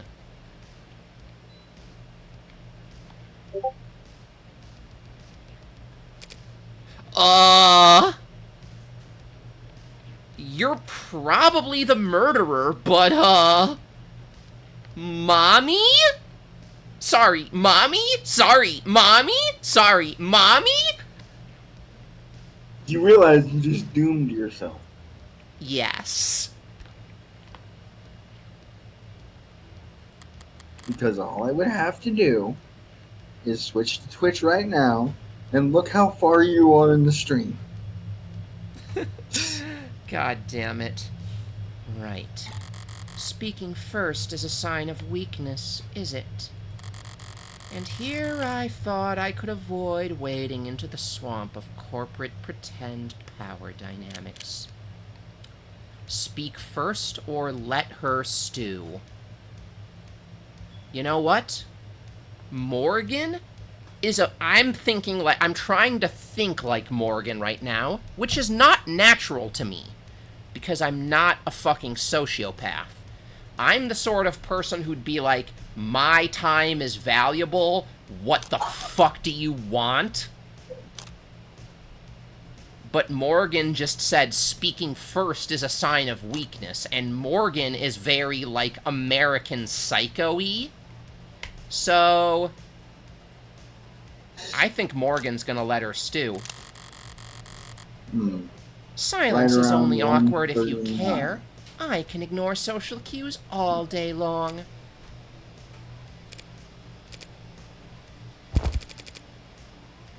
I always liked this time of day. Not too muggy for you? No. I never liked a clear blue sky. It always seemed cold to me. You're in luck. The sky gets more colorful every year as the air quality drops. Childish, isn't it? Marveling at the small sheen of rainbow dancing on the surface of a massive oil spill. Apologies for waxing poetic. It's been a very unusual 24 hours around here. Dr. Young. Just Miss is fine. Miss Young, I feel you didn't bring me up here to talk about the weather. Okay, we got the Sarah evaluation as evidence. She is evidence now! We got Sullivan's Peak in our reading list. We have Tesseract and Tenets as search terms. And our prime suspect, Helen Young, December 9th. 166 centimeters, 59 kilograms, AB+, VP of Android Futures at Noble Electronics, likes red meat, flower gardens, high thread counts, dislikes working from home, shopping online, and waiting. Oh, so I just pissed her off just by being silent. Okay. Languages, fluent in 3. Enjoys attending baseball games. Hidden talent, getting children to stop crying. I wonder how she... So you were just unintentionally bratty on purpose. No, I was trying to think like Morgan would think. I would have spoken first. I did the opposite of what I would do. Because Morgan's a sociopath. Because you're switch flipped. Got it. Shut up. That is not what happened. Then why are you laughing? Because you're funny. No, I brought you up here to express my condolences. I'm very sorry for your loss. I love her haircut. She's got a oh my god. I just realized. Did they build this character for you? They may have. They may have built it. Look, she's got a neater, tidier version of the Nary a Care haircut. Like, it's got, like, the kind of shortish pixie, but then it's, like, really, really long on, like, the right, on, like, the left, on, like, the one side. Yeah. And I see a bit of the undercut fuzz, and I know you like that. Oh, yeah. Oh, yeah, totally. Totally. Okay, you are way too big. You're blocking the text screen. I gotta shrink you down. Never thought I would hear a lesbian say that. It was your icon. Shut up. Thank you. Though I could say the same. I know you and David worked together for many years. This scene is just fucking oozing with toxic Yuri energy, and I love it. Both of these women are people who would murder you in your sleep. And your last words would be thank you. Yeah, pretty much. Yes, we did.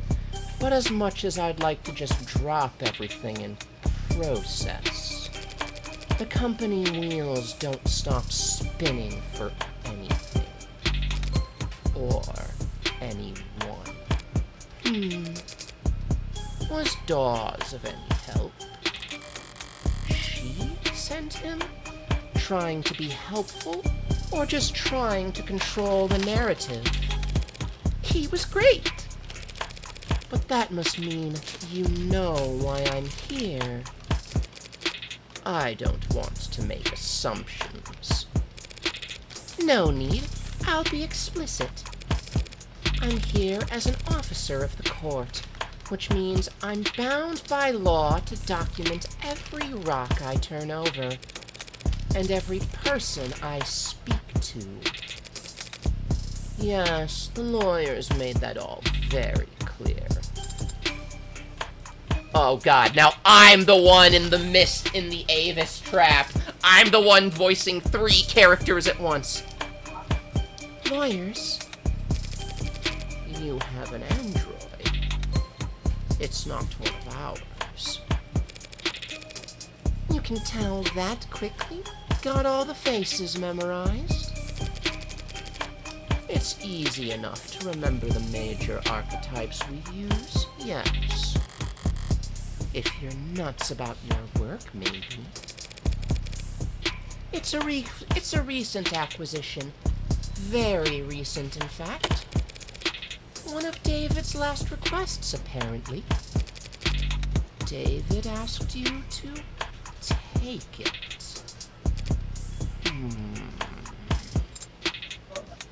Huh? I've been told that you've been to David's estate already. The police gave me full access to the scene. Then you know he wasn't alone last night. How are my different voices for these two? I'm trying to distinguish them, but I'm worried that they sound too similar because these are 2 very similar, very dangerous women. No, I pick up what you're doing. Sarah is your Vivi voice, you got Morgan between that, and Young is the voice that you were using for Morgan before. But it works. Yes, there was a single witness who met with him and called emergency services when he fainted. I was that witness. Oh shoot, you two... No. I called it! Really? Obviously. There aren't that many people David would bother meeting with in person, let alone welcoming them into his home and offering them a drink. I also knew that Young is his superior on paper, if not in fame. And I knew that the witness had Executive Plan 3 insurance, so they had to be higher up than David. Well then, do your lawyers know we're having this conversation? Of course. They're pulling their hair out about it as we speak. I can't imagine why. The police cleared you. And you were well within your rights to ask for some privacy, given the high-profile nature of all that's happened. So why call me up here? Why cut through all the red tape your lawyers painstakingly hid you behind? Eventually, you, or some clever lawyer like you, would get the record opened. Through legal means or otherwise. The company's enemies are legion, and they have a prying knife for every occasion. Still, that would have taken time. Time you could use to get ahead of what could be the biggest PR hurdle Noble's ever seen. Touché. And... so perhaps the truth of the matter is that I simply didn't want to hide. David was my colleague for several years. If I were in your shoes, I would have had questions as well. You're doing this for my sake? No, my reasons are purely selfish. I'm only hoping that talking to someone whose job isn't to defend me from all consequences might prove therapeutic. If she wants to play confessional, that's fine by me. But is that really all that's going on here? Why don't you start from the beginning, then? You went to his home last night. Yes, at around 7:30 p.m. The building's penumbra captured all of that quite clearly. I might be trying to work a little bit of British into her voice, but I don't know that it's coming through clearly. It is. He fell ill around 8 p.m., so you spent half an hour together. Why the late call? In person. We had an intense discussion yesterday afternoon. David never came in on Saturdays, and I didn't want to spend the weekend glaring at him through screens. So I visited, and he let me in, and we talked about the good old days, if you can believe that. Back when we were both new to the company, eager to make a name for ourselves. How long ago was that? 7 or 8 years ago?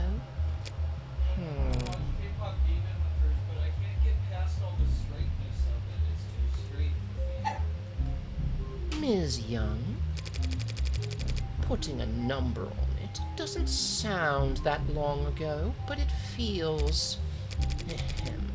We spent a while like that, just talking.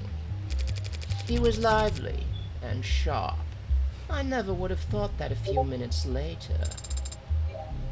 That he would be dead? That he would commit suicide in front of me. A firm reply. What happened? 8:15, he said he wanted to toast. He got up, walked back into his workshop. Then he must have went...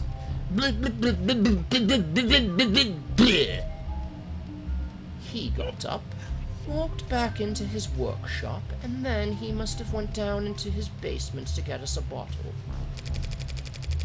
I checked some messages in the meantime, enjoyed the view. In other words, she stayed on camera. He came back with a bottle of whiskey and 2 plastic cups. We drank and talked. He got quieter, spoke less. I thought he was just getting drunk. I didn't get worried until he started to fall asleep. You tried to wake him. He wasn't responding. I tried to shake him awake, but he didn't seem... I left him and ran to the security kitchen to use... Blah, blah, blah, blah, blah, blah, blah. Take two. Whew. Oh.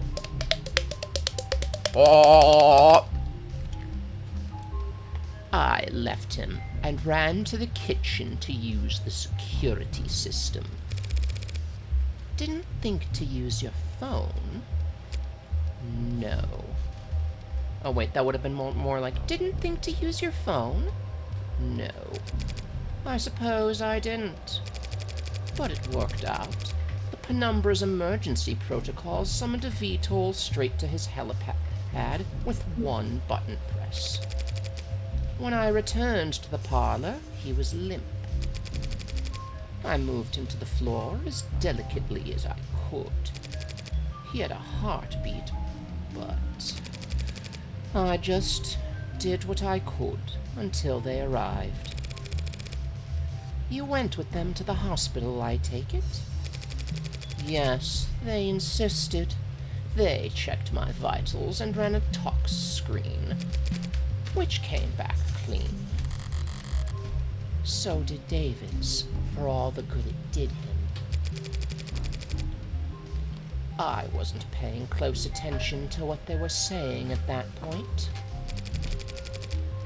But I'm sure they ran through every testimony of the CCE SOP. That's what they're paid to do. You seem certain that it was suicide. Yes. Why? As I said, he got quieter as the time passed. Fuck. As I said, he got quieter as the time passed, and he spoke less.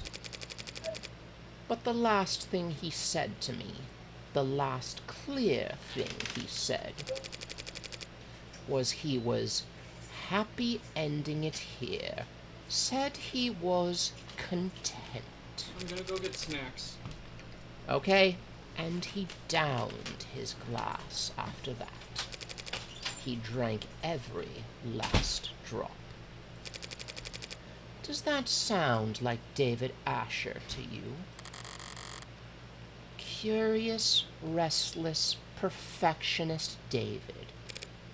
No, I guess it doesn't.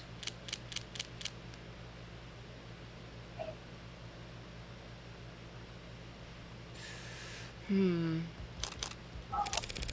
said CCE, Standard Operating Procedure, a moment ago. What is that? CCE stands for Counter Corporate Espionage, which is just industry doublespeak for corporate espionage. Only used in self-defense, you understand? So Noble anticipates employees at your level getting poisoned. They give us all kinds of CCE training, subtly of course, usually disguised on the itinerary as leadership workshops or psychiatric evaluations. They train you to expect to get murdered at these leadership workshops? Yes. Murder is fairly rare at our level. More likely they'll want us too sick to work. Let us drain company resources in a hospital bed while our position sits vacant. That's smart, like snipers purposefully avoiding vital areas to strain the enemy's medical resources. That's terrible. Like snipers purposefully avoiding vital areas in order to strain the enemy's medical resources. I love how you've got the sociopath and the moral compass, and the android is the moral compass. Yeah. That's nothing compared to when they want to turn an asset. Feel ill for the rest of your life with an undiagnosable malady.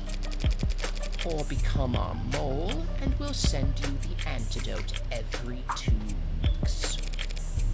That's a nasty piece of work. It's a nasty line of work. Consulting. I'm sorry? That's just what they call it. Can't exactly put corporate spy on your CV. So every consultant I've met at a cocktail party was actually... It depends. Did they say that they're consultants? Or did they say they were in consulting? How the hell am I supposed to remember? So do your people think that what happened to David was a deliberate attack? Noble's competitors have been trying to get David for years. And that's the time scale their plans operate on. If this was an attack from a rival corporation, the company would have seen it coming. And they'd probably have struck first.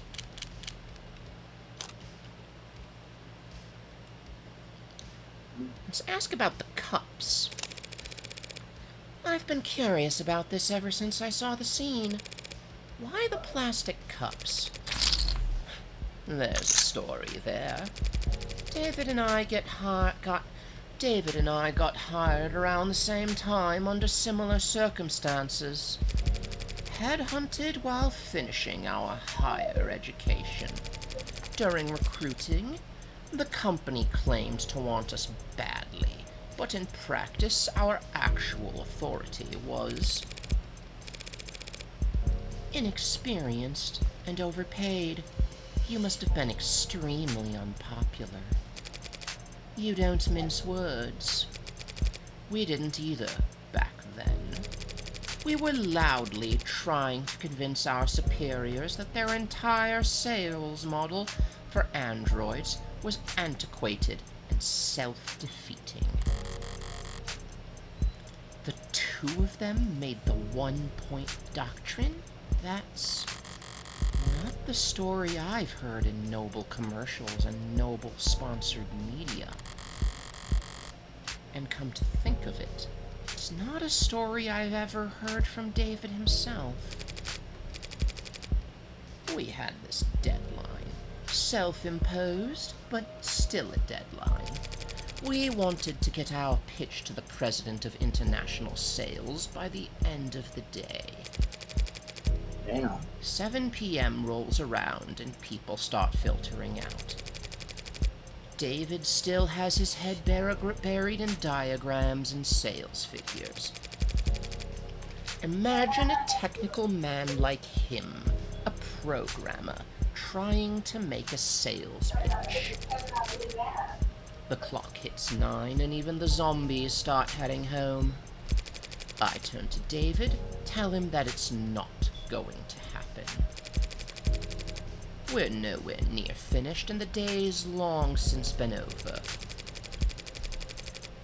He looked at me like I'm the only other person on the sinking boat and I've just stopped pitching water, and he says, "The president lives on the other side of the globe.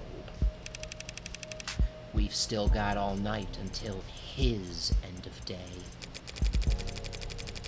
We wrapped up at 4 in the morning, just us and the cleaning staff. Back then, only half of them were ads. He finally sends the message, and I'm ready to collapse. I've got nothing. We stared blankly at his inbox for the next 40 minutes, hoping that the harsh light would give us the energy to work through the next day. And we got a response. It wasn't long, but it showed he was interested. I was. I'd been turned down so many times before then, ignored and placated, passed up and ghosted, but together, David and I, we had finally gotten a win. So David asks if I've got anything to drink. I've got a bottle of some swill in a cabinet at my desk, but he doesn't want to drink from the bottle. Says he wants to toast. So we sat there at 5:19 in the morning. So we sat there at 5:19 in the morning, toasting awful vodka to one another in cups we grabbed from the break room. Toasting our first victory against the corporate beast. Between the lack of sleep and the drinking, the next day at work was hell. Sounds like a good memory. Plastic cups and liquor. That was our little ritual. So I didn't think twice when he presented me with my cup. It was ceremony for us.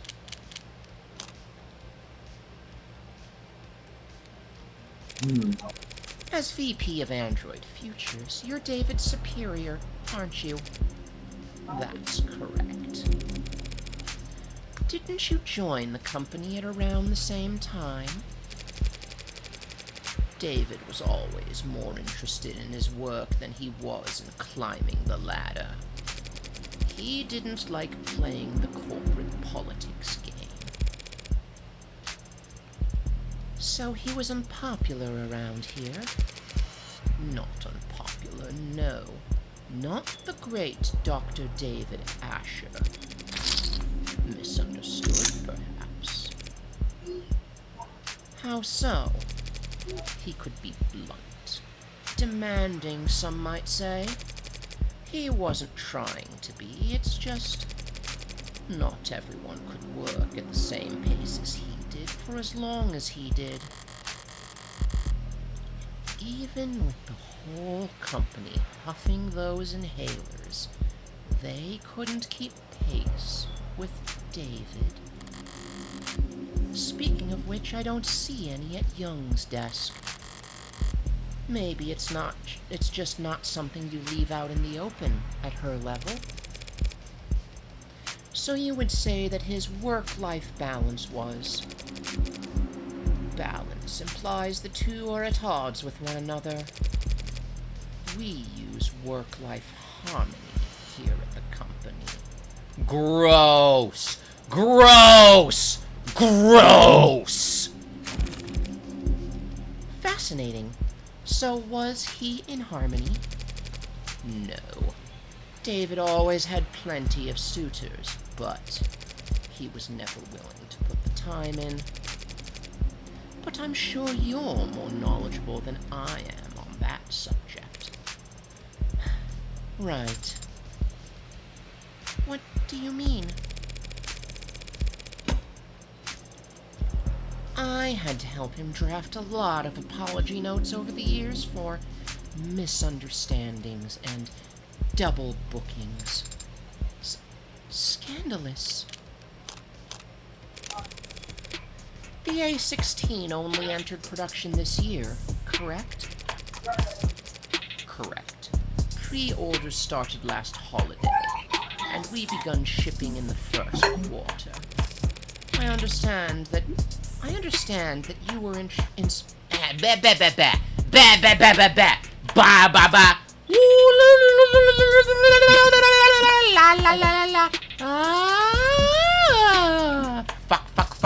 Fuck shit. Fuck!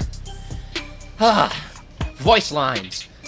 That is not fucking Helen talking, it's Morgan. I understand you were instrumental in the success of Warm Androids. I played my part supervising the launch, yes. Were you the one who designed Synatonin, the factor that enabled communication between synthetic and organic parts? I'm surprised you've heard of that. I did lead that project, yes, but that was years ago. At the time, Synatonin was little more than a novelty, a dead end. It wasn't until David took the reins on the A16 that we found a use for it. Took the reins? He was lead programmer on limb coordination, facial expression, exhaustion parameters. And he designed the synthetic nerves that made all of that possible. David did all of that? That's a lot more than just programming. Was he always so gifted in so many fields? Did he fill those roles on the A14 or A15? No. He used to stick steadfast to his role as a software architect. That was his field of expertise, and he didn't wander far.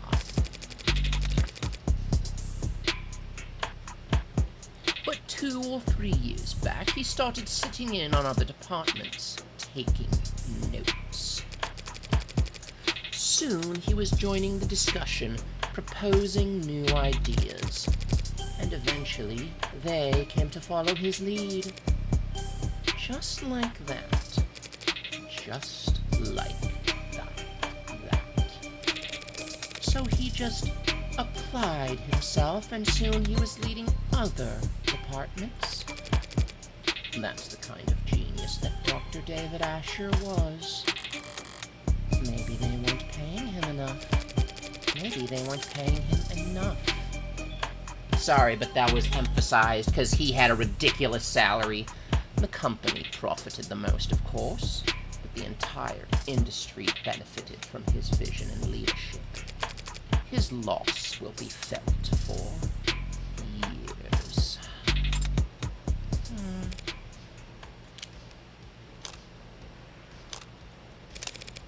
So, this android, Sarah. Even Dawes couldn't find any real details on where it came from. It's not in any of our systems. I'm afraid not. Did David ever talk to you or anyone else at the company about a pet project? Pet? No, he never gave me any indication like that. And if he didn't talk to me about it, I seriously doubt he confided in anyone else at the company. David didn't trust anyone higher on the chain than himself, and anyone below him, frankly, they couldn't possibly hope to give him advice. He never mentioned me? No, never. Androids don't come cheap. You never heard about him requisitioning parts or resources. There were never any discrepancies with his company credit card. The company's accountants are merciless, even by industry standards. They wouldn't humor anybody. Not even David Asher. If they had ever detected financial discrepancies, there would have been an uproar loud enough you could hear it in the mail room. You have a mail room? Not since the 30s. Just a figure of speech. He couldn't have taken resources from the company without leaving a record. But no one would deny Dr. David Asher information. He would have been able to obtain all the necessary data to build his own android.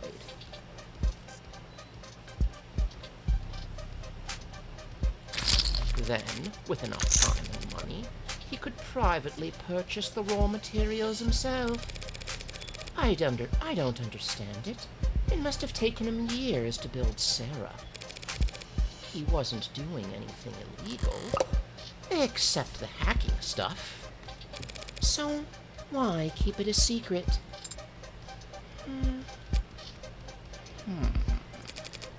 I don't know. But he was private and a perfectionist. Perhaps he simply wasn't proud of his results.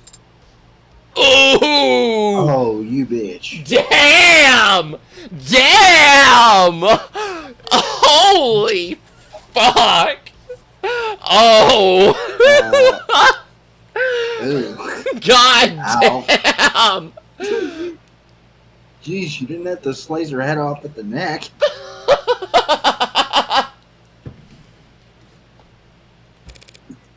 Could be. Well, thanks for taking the time to talk to me. I'm sure this has been a difficult day for you. A difficult day for all of us. Message from Fran. I'm running out of leads to chase. The brat better have good news. Are you really going to take this to court? That's my plan. The circumstances may be irregular, but I'm still defending a client from a criminal charge. It's my responsibility to argue that he's not guilty of what he's been accused of. And is that what you believe? That he didn't commit suicide? I guess I haven't decided on what I believe.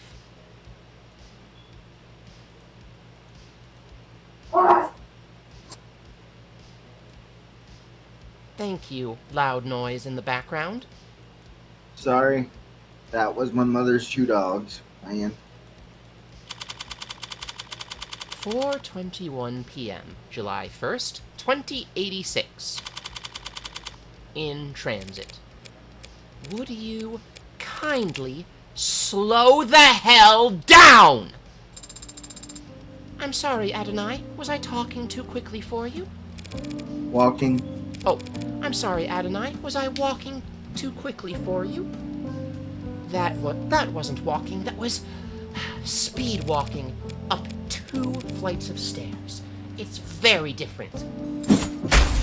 Speed walking sounds like a powerful technique. Is it like the Zen Jiao? Oh, my goodness. Just let me catch my breath for a minute. Sarah, do you know what a nerd is? Adonai, is it possible that you are out of shape? Okay.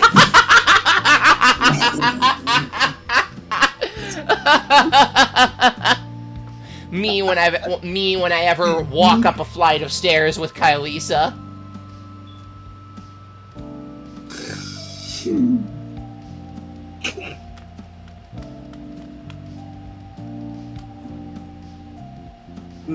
I love you, Kylisa. Mwah. Bitch. Love you, babe. Hey, I love you. Hey, listen, it's okay. I'm out of shape, too. Kind of. I mean, I have really good legs, but no upper body strength. I always wind up skipping arm day. No. But since we left the cab, your heart rate has... I'm not wearing the right clothes. Or the right shoes. Is that so? Yes. Also, I didn't stretch or hydrate, and the sun's reaching its zenith. That would have been several hours ago. Do you mean the air temp? You said it would be a short walk from street level, so I prepared myself mentally for a short walk. Then you took off like a rocket, and you didn't mention we'd have to go upstairs. Are you sure this place is even back here? The reviews online were quite clear. It's worth the trouble finding it. Maybe if you're a mountain climber. When I sent Fran hunting for a musician in David's circles, I expected them to bring me someone from the city orchestra or a jazz club. The champagne, flute, and teacup kind of musician. But this is the tequila and neon part of town. I swear to God, if it's a dude that looks like Johnny Silverhand, I'm gonna puke. It should be in view if we turn. Adonai, be careful. Of what? Of what? It's a stray, and it's bearing its fangs, too. It could be carrying diseases. You should relax. Adonai, it's growling. It's not growling at me. See? So it's just me that it doesn't like. Too much static. How'd you get it to calm down? It's an animal, not a monster. It wants to be calm. Do you like animals? What kind of cold-blooded freak doesn't like animals? Do you have a pet? No, never have. Why not? Because I don't want to take care of a pet. That seems counterintuitive to me. Well, it makes perfect sense to me. And I don't need it to make sense to you. But you notice you're only this talkative when it's just the two of us? Huh. Just an observation. You shy or something? Did David program you to have android anxiety? It's generally only appropriate to respond to comments that are addressed to oneself. Today I have rarely been addressed directly by people other than you. In other words, you're shy. That is not what I... No, but that's what that word means. Can I try petting it? There's no law against it. My hand! No, I'm kidding. 4:26 p.m., July 1st, 2086. Ultraviolets. Yo! Looks like my kind of scene. Woo! Taking my top off! Woo! Yeah! I actually took my top off just now, by the way. I know you did. How can you tell? Honey, it's you.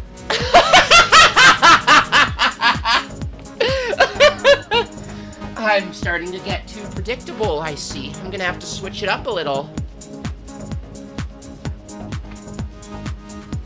This is the establishment. Now to see if Isaac Porter is as habitual as Fran claims. Hey, sounds like a voice for you, LRB. Do you think Father was close with this man? This man who you've never met? I think he was close with him, yeah. At some point.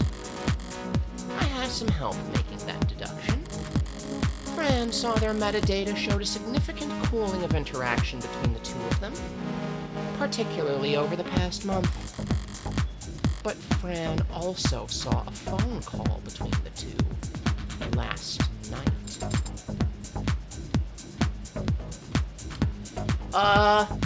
It's okay to be... Sometimes I like toxic Yuri, sometimes I like sweet, fluffy Yuri.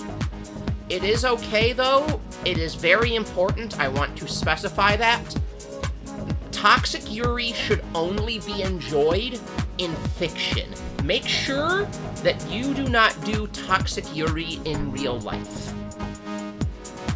No, because toxic Yuri in real life has legal consequences. Also, it's just kind of fucked up. Yeah. To be toxic Yuri in real life. I just ruined Kylisa's Sunday plans. By saying don't. She never would have known not to do toxic Yuri unless I told her that it was morally wrong.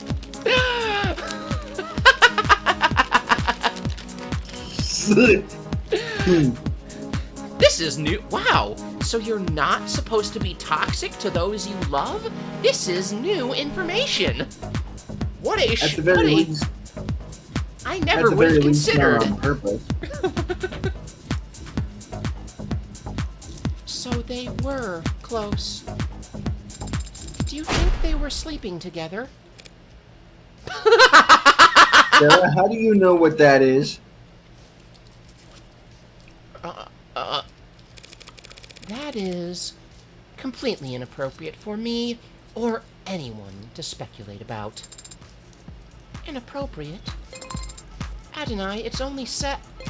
I'm getting a very important text message from my private investigator. Excuse me. Look at my dating history. You're like the one nice girlfriend I've had. I know. I'm such a nice little criminal. I'll rob you blind, but I'll be nice about it.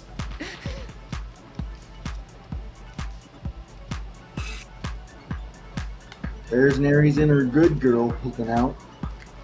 You shut your fucking mouth.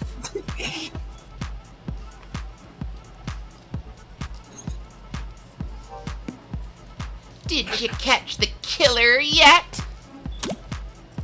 No. What the hell? I sent you his POS. What the hell? Position. What the hell? I sent you his position. I'm at his position. I haven't spoken to Porter yet. Anyway, there's no reason to suspect him right now. Lame. Surprised you're invested all of a sudden. Isn't David Asher a corporate sellout in your eyes? I love how, like, the phone vibrates and you can see the screen tap as she's texting. Everyone's a corporate sellout. But Asher gets respect. If I'm a demolitions expert, he's like a really good architect. That's almost sweet, I think.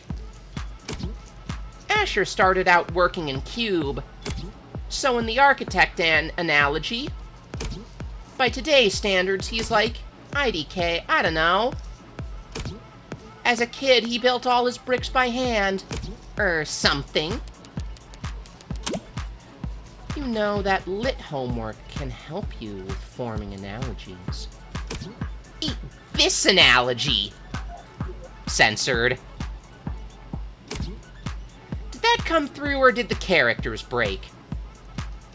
It's supposed to be a guy giving you the finger. I take it Cube is a programming language. What's special about it? Pretty much anything coded in the last 20 years is web-based. You code with the assumption that you'll always be connected. So you can depend on having fat libraries of references to lean on. And if something does go wrong, your errors get reported to you automatically. But not Cube. You can look it up. But basically, Cube was originally for robotics and, like, machinery. Stuff that had to operate in mines, under the ocean, middle of nowhere fields with zero signal service. So Cube had to be self-sufficient. How rugged. Where'd Asher learn Cube, anyway? It's older than dirt. From, like, the 40s. I don't know. I think his father had a machine shop or something. Vague? Yeah, well, David didn't like to talk about his family. And I never asked. What did your private investigator have to say, Adonai? Not telling. All right.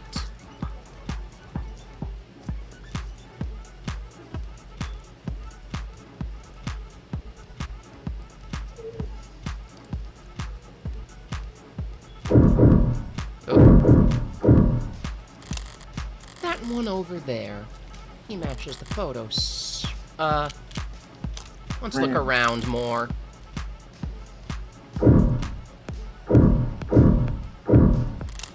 A bar, stocked full of colorful selections and busy bartenders. Hope this isn't the kind of club you can order food in. Only time bar food is any good is when you're drunk enough to forget the taste and the gap between chewing and swallowing. As a native Chicagoan, how dare you? Evangeline Morgan? How fucking dare you? I mean, to be fair, you guys are where Malort comes from. You shut your fucking mouth. That's not food! That's a drink! Anything is tastier than Malort. Also, Chicago's, like, really, really famous for its cuisine. You're just giving me more incentive at this point to drive.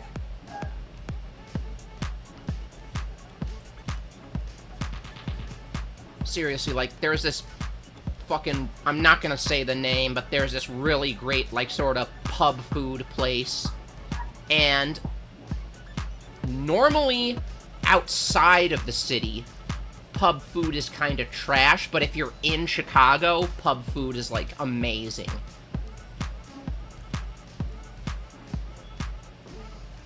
Of course, I've also been drunk. Speaking of, I have a goal right now. I am trying to go through the next 3 months without a drop. Well, with a certain date nearing, we'll see how that goes. True, I'm gonna be at a convention. I'm probably gonna fail immediately. Oh, that's not what I was talking about. What? You know what date is in roughly exactly 3 months from now? Halloween? A little bit sooner than that, and it's more personal to you, but yes.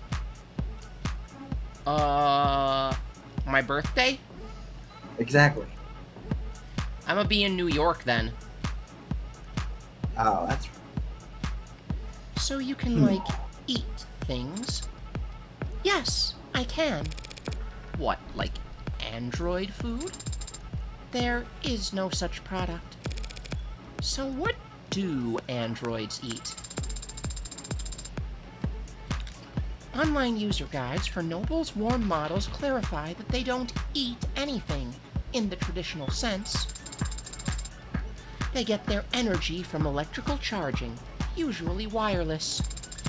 Whenever they need to eat, it's to replenish specific vitamins and electrolytes.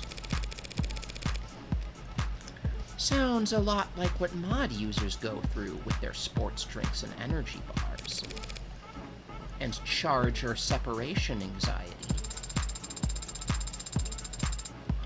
According to the net, warm androids can ingest nutrient-rich processed carbohydrate pellets if they need to forego electrical charging long-term. Processed pellets? You mean like kibble? Like dog food?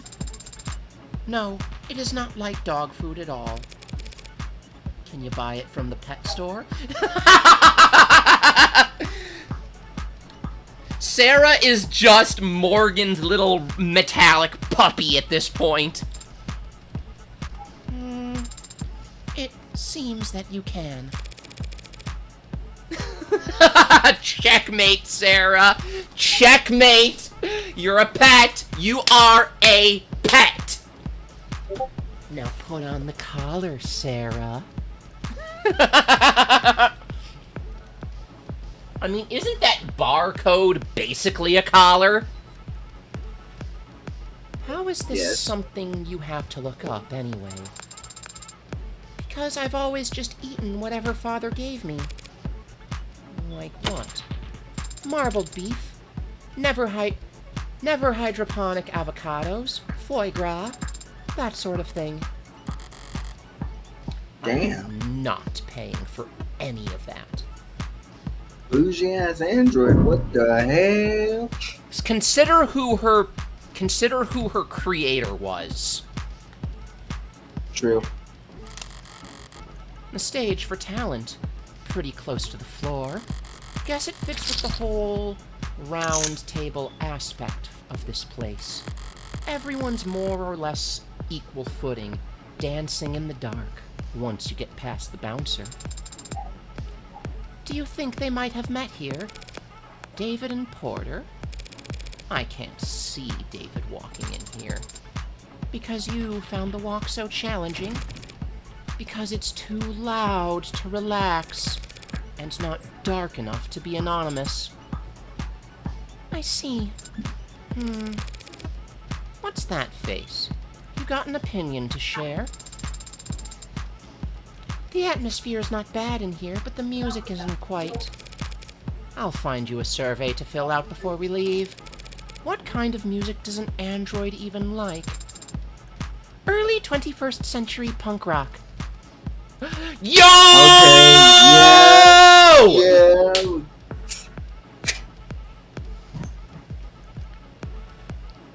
An android after my own heart. I almost walked into the door frame. See that? Yes. Is that just you, or does that go for all androids? I haven't met all androids. I can't speak for them. Okay, bye, Kylisa! Wonder what they'd say. If they're smart, they'd say that music peaked with early 21st century punk rock. Debate settled. Oh, datapad. What kind of reading material gets left out in a club? A tabloid interview? You've heard her name on everyone's lips.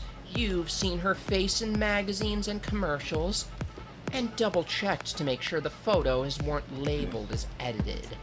Now get all your burning questions about her answered. Now get all your burning questions about her answered here in our exclusive interview with the mysterious young woman who's being called, in perhaps the only truly unanimous vote the net's ever seen, the most beautiful woman in the world. Why the name? People think it's an ego thing, but it was just a random username picked back when I was grassroots.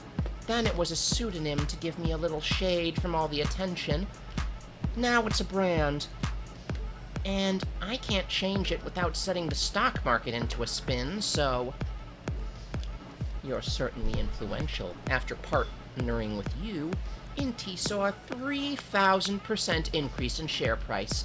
Yay! I'm happy for them, course. Yay! I'm happy for them, course, but to be honest, it's a pain at times like this. She gestures towards her clothes. A plain white t-shirt and gym shorts with no branding visible. On anyone else, it might seem sloppy or even unflattering. On her, it only makes her natural beauty stand out that much more. Who are you wearing, by the way? Can't wear anyone unless I'm attending something. If I don't dress like this, all my sponsors fall into bidding wars every time I leave the house. Does it stress you? All that attention? Stress is bad for your skin, right? They say mine's flawless. Can't argue with that. So do you have a skincare routine? Any tips you'd like to share? Be a little bratty. Act a little spoiled. Keeps you young. Are we sure they're not just talking to Lexi at this point? They are talking to Lexi at this point. And how old are you exactly? Everyone's dying to know. 18 to 29. Now and forever. Don't get stuck on a cliffhanger like that. Hurry, log in below so you can read the rest. Hurry, quickly, time is running out. Well, however old she is or isn't, Luxury's got one hell of a mind. For business, might do her more good than that face in the end. Maybe it's one hell of a face. In the meantime, she's powerful. Some rises are too meteoric for even the Megs to grab the reins on. At this point, Luxury's got them at her mercy. She can send their stocks into disarray with one selfie. Good for her. Alright, you want to voice this guy? Yeah. Okay, yeah, that's him alright. Looks like he's killing time before his sets tonight. Are you unsure how to proceed, Adonai? I'm sure that you need to hang back. As for me, I'll play it straight. You play it straight? Ha! This is business. Isaac Porter? What's up? My name's Morgan. I was David's friend. Right now, I'm his lawyer. Can we talk? Depends. Were you a friend from work? No.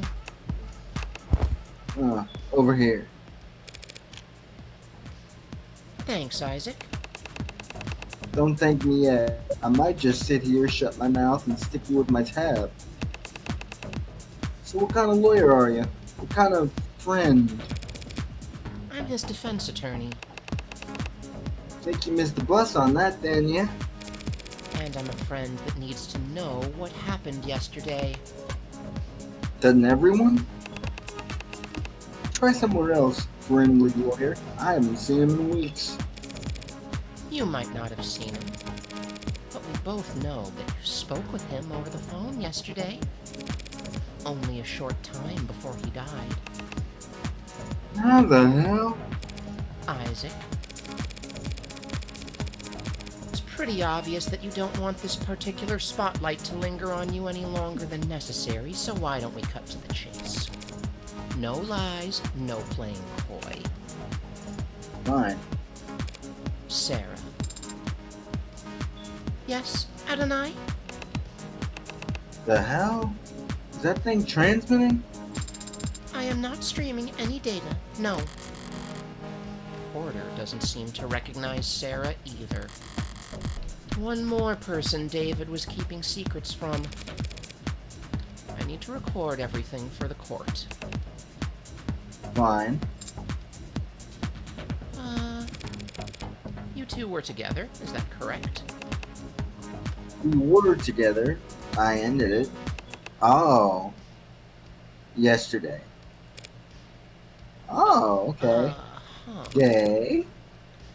Care to elaborate? On our entire relationship? Look, you can tell me everything once, and I can get it on record. Or you can hear the same questions over and over again from 1,000 different cops and megs for the next 3 months. We met in a bar. I'd seen him come in a few times, each time with someone else. Each time talking with his mouth, but not looking with his eye. Ticked me off. Scribbling on napkins, letting his single gin and tonic sweat onto the table for 2 hours. His dates would all go to the bathroom or take a call and slip out the back. One of them didn't make it 10 minutes. And he'd still sit there the rest of the night, unfazed. Couldn't tell if he was oblivious or stupid or shameless or the most confident man in the world. And he ticked me off.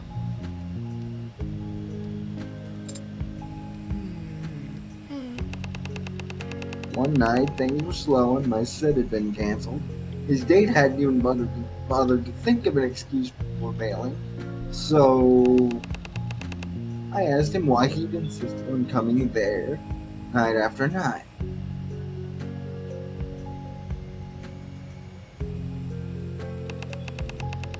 Just to ignore vapid people he wasn't interested in at a shitty bar with drinks he didn't like. And he just said, "'Cause I like your music." Man, did that tick me off. It was cute early on. Him being so passionate about work, I could barely pretend to understand. And I liked that we gave each other space, you know? Felt like we were being mature or whatever. Until? There was no until. No one day where everything turned sour. But at some point, I started to understand where his priorities were. And how I ranked in them. Like I said, he was passionate about his work.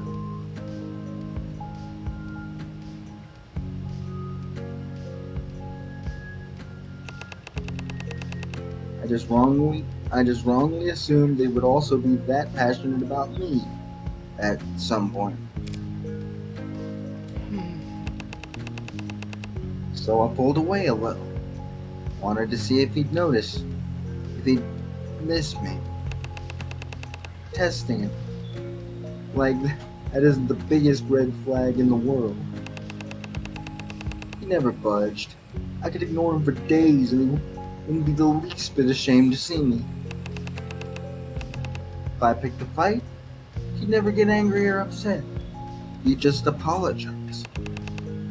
He didn't want to fight with me. Guess he was never invested enough to bother. It was my mistake. I watched him sit there all those nights, not giving a shit when people walked away. And still, I had this stupid idea that somehow, for whatever reason, I'd be different. That I'd be special. But I wasn't. Until I ended it. Last night? I called him. Didn't expect he'd pick up. I had everything prepared to leave a message with an assistant or ad or whatever. But he never answered. Oh, but he actually answered. First ring. Without hesitation, shame, or awkwardness. And that ticked me off. So I told him exactly how valued he'd made me feel the past few months. I told him exactly how insignificant I felt as the boyfriend of the illustrious Dr. David Asher.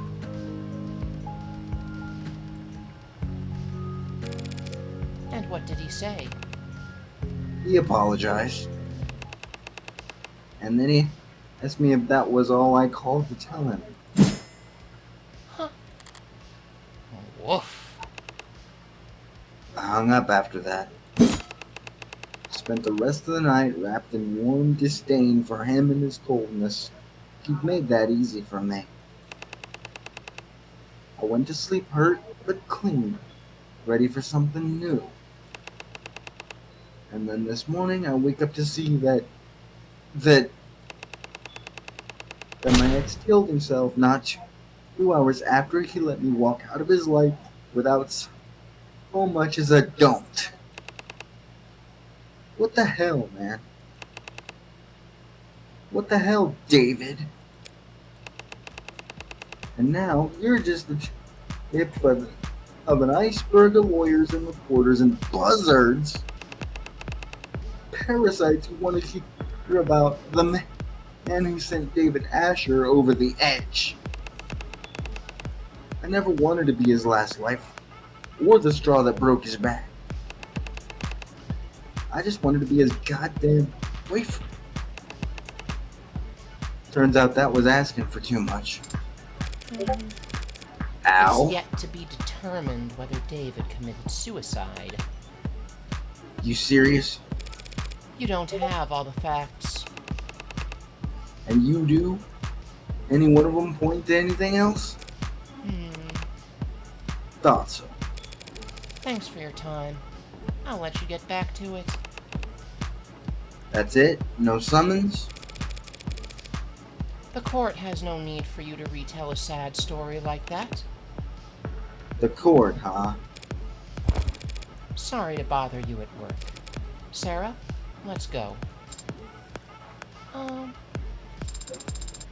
Your discography is very impressive. Yeah, thanks. And your range is remarkable. So it pained me to see that all your works in the last quarter have been so melancholy. I think... Well, what the hell would you know about any of that? What's the matter? Can't find the words? Need to steal them from somewhere first? Butcher them before shitting them back out? I was not trained on any data sets that...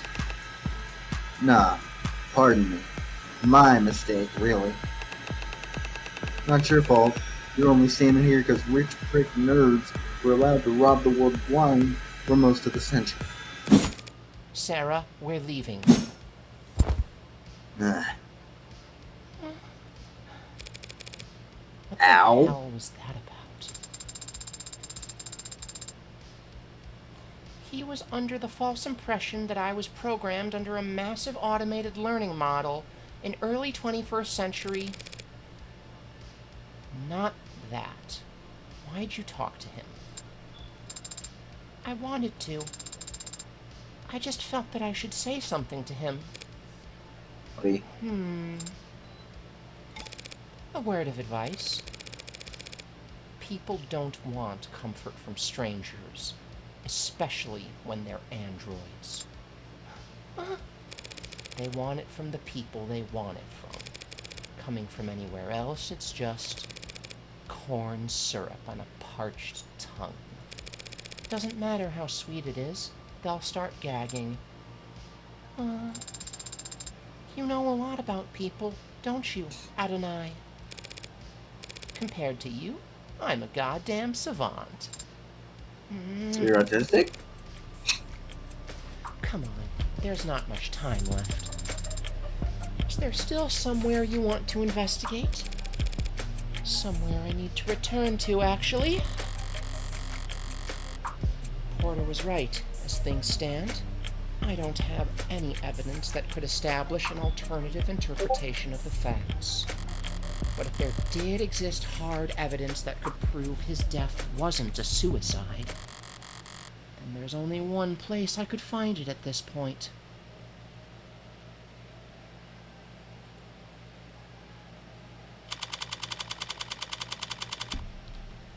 Sorry about that. It's just a lot of characters have earmarks of being on the, Of being what?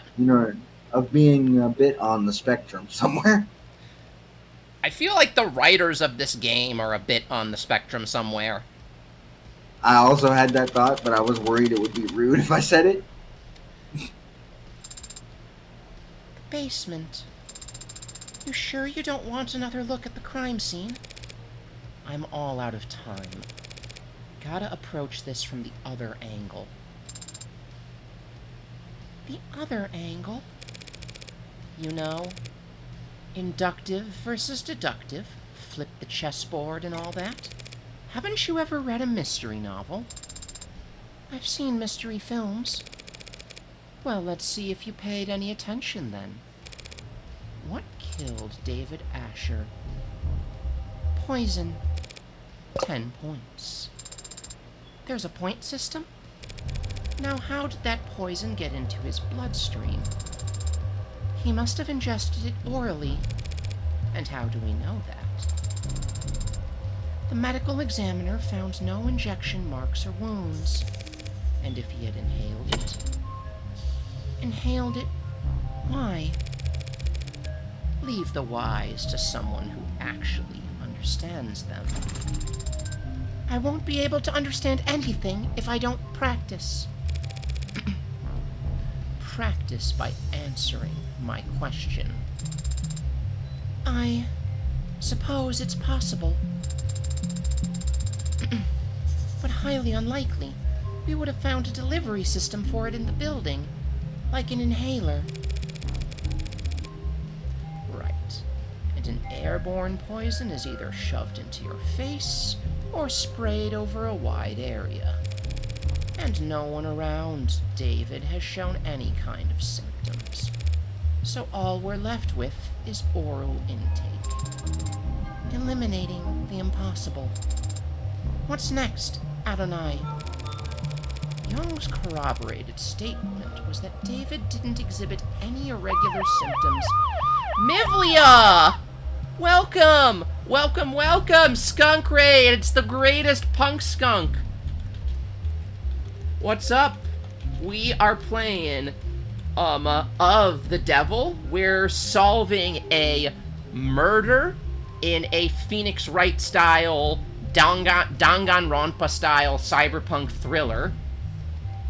For those who don't know me, I'm nary a care, criminal cat girl extraordinaire, here to be a punk bitch, be gay, do crime, and yeah. How was Wolfstride? Did you have a good stream, Mivlia?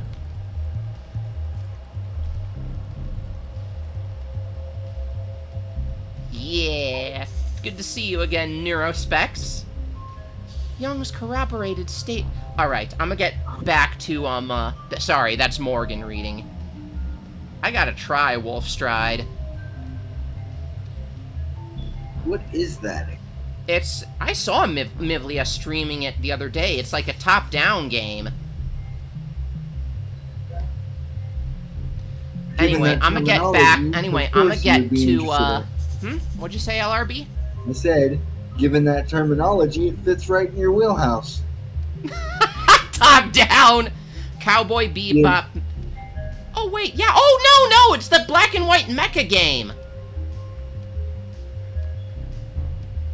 I've seen you playing that one. I got it fucking my wires crossed with someone else. I'm tired. Young's corroborated statement was... Hello, tired. I'm Malenko. Shut up. Young's corroborated statement was that David didn't exhibit any irregular symptoms or behavior until he started drinking that night. And the police didn't find anything unusual in any of the food or drink in his home. Except for his cup, the results were inconclusive. Young was drinking from the same bottle and the same type of cup, but didn't get sick, but not the same cup. We have to conclude, then, that David's cup alone was poisoned. That all seems logical, and consistent with the police's theory of suicide. So, why are we down here? Minus 10 points. Back to 0. David left the parlor and came back with whiskey and 2 cups. Young told us as much, and apparently the cameras upstairs support her story. So we have to conclude, then, that he got them both from this bar? Better. 5 points. Huh. Did he also get the poison from the cabinet? The police have been in here since we left. According to their ARCS files, they didn't find anything that matches the poison down here. So the poison somehow went straight into his drinking cup, then. I need to flip this around again. But if you turn something 360 degrees, you're just back to, if I were the prosecution, what would I want more than anything? Proof that David knowingly added the poison himself. He wouldn't do that. And you can make that claim because there's no video evidence to contradict you. How long was David off camera? From 7:36 p.m. to 7:40 p.m. when he left the parlor to get liquor from this bar. So if we had David on camera for those 4 minutes, and he didn't poison himself in that time, he would have a perfect alibi for the crime, proving his innocence. But Adonai, we don't have footage of that. There's no security cameras down here. I think there are. Sociopath Morgan coming out. What do you mean? I shall return momentarily. Alright. This whole building is coded head to toe in Penumbra security systems, courtesy of Noble. Every console, every corner, every android on every floor, it's all plugged into Penumbra. Except that panel is manufactured by Cotter Security Systems. Why would David put a console for a different security system in exactly one corner of his penthouse? I've never given it much thought. Well, it's been bothering me all day. But my curiosity alone can't scale a 64-digit wall. You mean signal hijacking, or whatever you want to call it. Have you tried it before? It is illegal and unnecessary. Father would not. He would not have installed hidden cameras in his own home.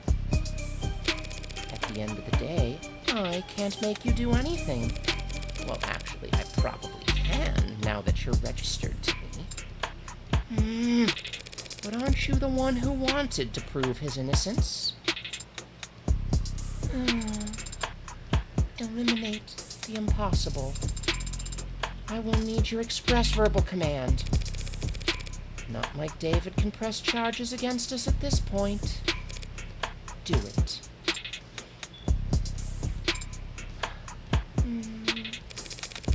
Did you really need me to say that? For the purposes of record keeping, yes. I've gotten past the 64-digit code, and I have found cameras. There are a number of them, embedded in the room's walls and ceilings. As you theorized, they are on a separate network from the rest of the building. Where are they feeding to, if not the penumbra system?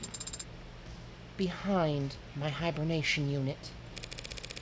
A false wall in the back of a safe.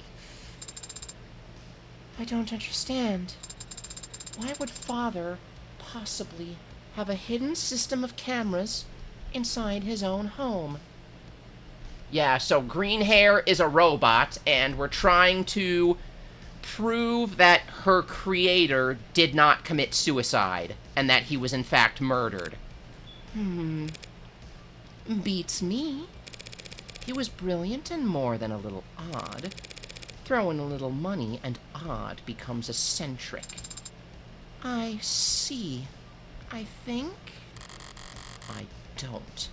The hell was he thinking? What was he afraid of? Why didn't he come to me for... Time's short. Gather facts now. Leave the computation for later. What did David even do with all this equipment? Dry his laundry? What makes you so sure he wasn't exercising? Did you ever see him use any of this crap? No, but he must have used the weights when I wasn't looking, since he promised me that he'd take better care of his health. Sarah, these weights are all maxed out. David couldn't have put numbers up like these, even if he was piloting a frame. Don't be so sure, Adonai. Pardon? The following is a true story based on primary sources who were present for the event and its aftermath. Copenhagen, 1981, 8:10 a.m. local time. A towering man with the musculature of a world-class professional rugby player enters the Global Danka Bank on Friedrichsburg Lane. He explains to the bank teller that he has a bomb filled in his suitcase and that he wants his gym bag filled with unmarked bills. A security guard approaches him from behind with a nightstick and swings, but the man simply catches the weapon and bends it into a twisted knot with his massive dinner plate-sized hands. When asked to describe the suspect to the police afterwards, the teller only had this to say: that man was all muscle. The rest of the bank heist proceeds without incident, and the man exits the building just as police arrive on the scene, when suddenly his suitcase explodes. But it's just a smokescreen. Local officers quickly recognize the ploy and rush towards the door, grabbing each of the hostages as they flee while desperately searching for the perpetrator. What they find instead is a diminutive, frail, sheepish young man, barely 160 centimeters tall, holding a gym bag full of money with no recollection of how he got there. Renowned psychologist and trained hypnotist Dr. Werner Kurtzer wrote the following in his diagnosis: acute dissociative identity disorder. That's right, the man had a split personality, and so great was the disparity between his two halves when they switched control, he physically changed, becoming taller, bulkier, and capable of previously unthinkable feats of strength. So be careful what you say a man like Father can't do just because of how he looks on the outside. Sarah, every single word you just said was false. Huh? Don't believe everything you read on the net.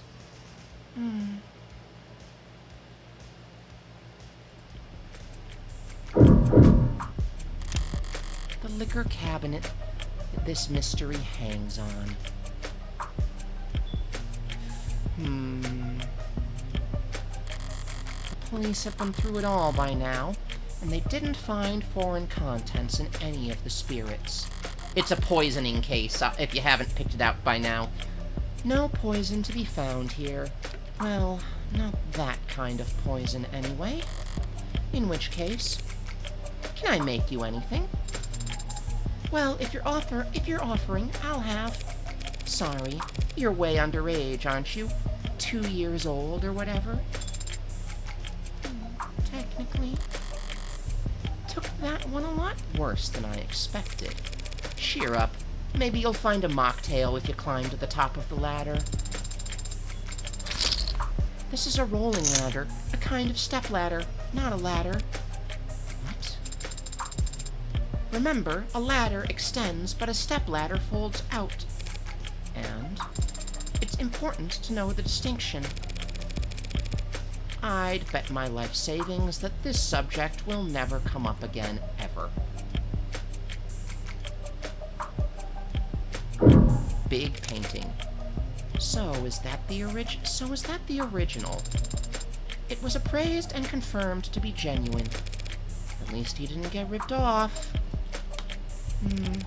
I'm a Philistine when it comes to this kind of stuff. What does an android see? I see a meeting. Or perhaps an encounter. Two apex forces of nature. Two kings of the forest. The stag and the tiger. I think.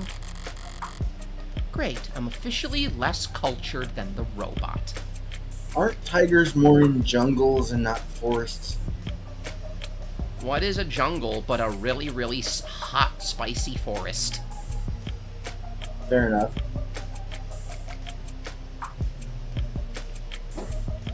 Tropical versus subtropical versus temperate. There are temperate rainforests. Alright. Did I tap into one of your knowledge repositories? I have been to temperate rainforests, yes. Cool. Picking Yep. your brain's fun. Northwest coast. Nice.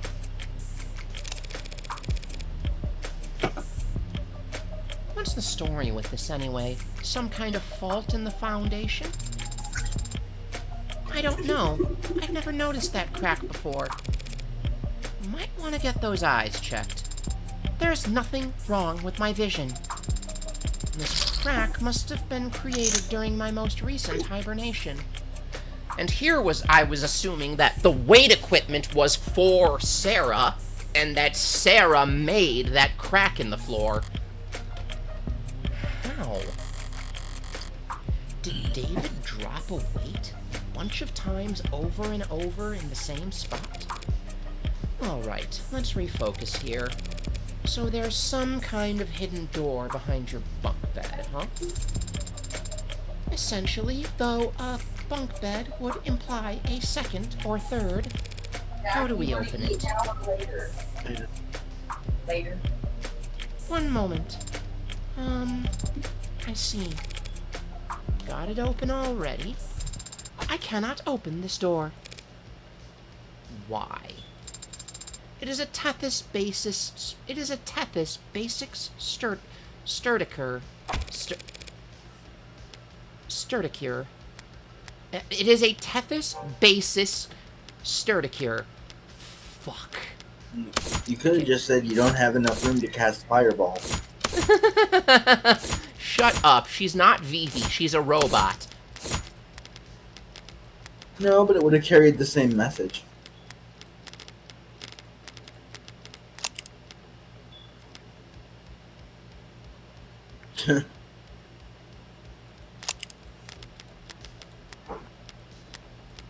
We read the interview with Luxury. That anti-hack feature in the name is real? It's a closed system, Adonai. The hell am I supposed to do now? Strange, there was an if-then toggle enabled in the security parameters. I don't follow. Oh, When come on, Father- even I know what that is. When Father last adjusted the settings here, he made it so that the door would never open so long as I was hibernating. And he made it so that I was the only one who could wake her up. So you gotta put her back under to open the lock. Meaning this is a door that only I can open. It'll be a 6-character password. Some combination of numbers or letters. Is it her name? Sarah is 5 letters. No, Morgan. I have a different idea. Did you Oh, and I'm Father sorry. have any influential moments in your life that revolved around a 6-letter word? Nothing comes to mind. Is there a code word that he knew only I could learn? Or Porter would also work from.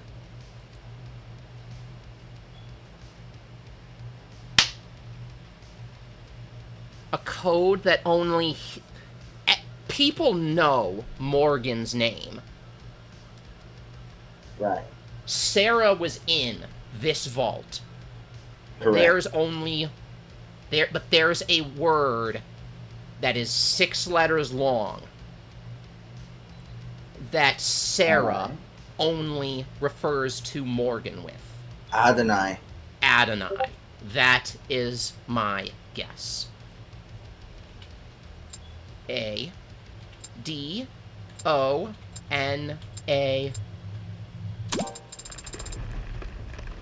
It's Holy shit. opening.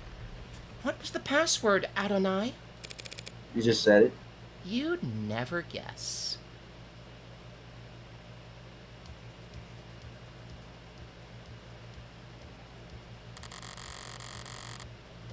Did feel a bit out of character, David utilizing so much cloak and dagger tech. And I've definitely been struggling with the idea of him doing home improvement. But one step in here, and it all makes sense.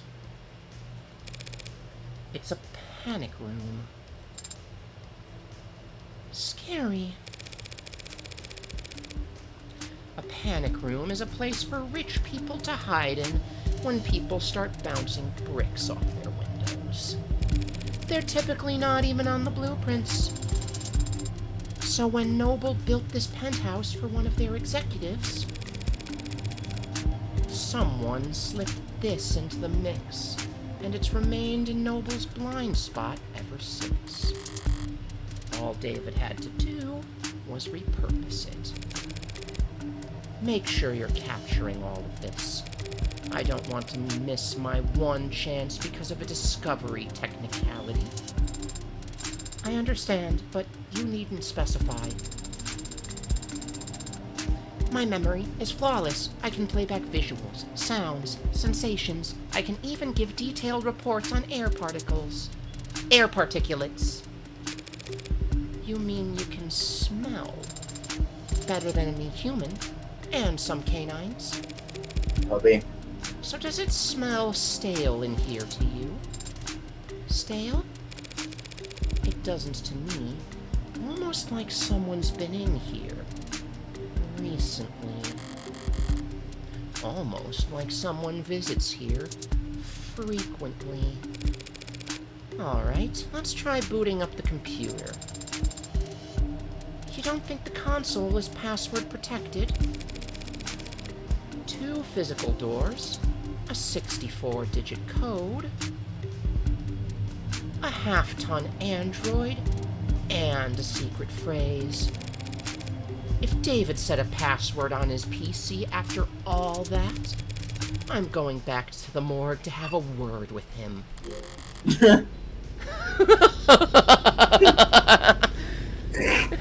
Good. It's already signed in.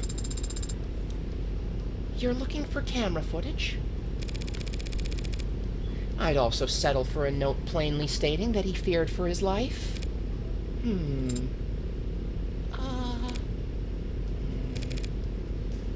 What am I doing? Here. You search for video files. They'll probably be time-stamped and formatted for short-range devices. I have the subfolder. The cameras stream live data constantly, but the files are clipped at fairly regular intervals. Once every week, it seems. The most recent video file here has footage going back 8 days. It was accessed yesterday at around 4 p.m. You were asleep then, so the only person who could get in here at that time is David himself. All right, let's see it then. Of course, it's just that I am having difficulty. Try double-clicking? I have been trying to open the files from the moment I discovered them, Adonai. Hey, Issa! But they are encrypted. Damn it, David. You leave me enough clues to get this far, but you won't let me use your computer? She's about to drive back to the morgue and slap him. Really? Bosses are creeping behind you at work today? Ugh. Ew.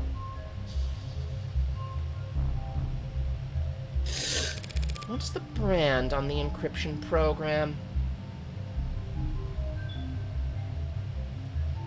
Oh, fuck. Ow. Ah! You alright? Oh.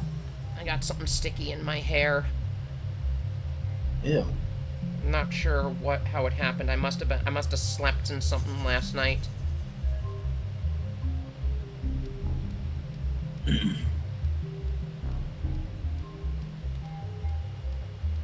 Today's your last day. Crashed out a bit and put in your notice. Time to be poor. Being poor is not fun.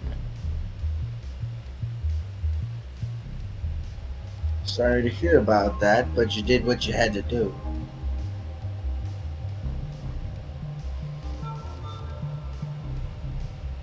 Yeah.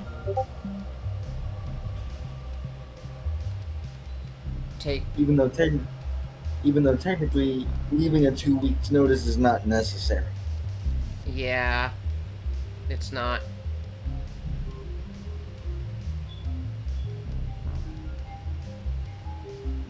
And legally, they cannot mandate you to make one.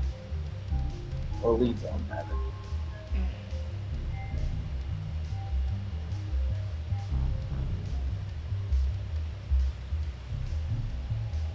The job is so stressful you had to start taking meds.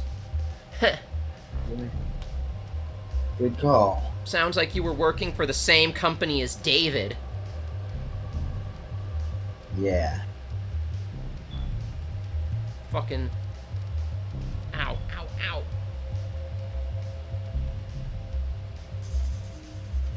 You alright? No. It's knotted up, isn't it? Yeah. I'm gonna do a raid and then hop into the shower. Alright. Make sure to save. I will. Oh, I haven't saved all stream. Fuck. You see, this is what you had me around for, boss.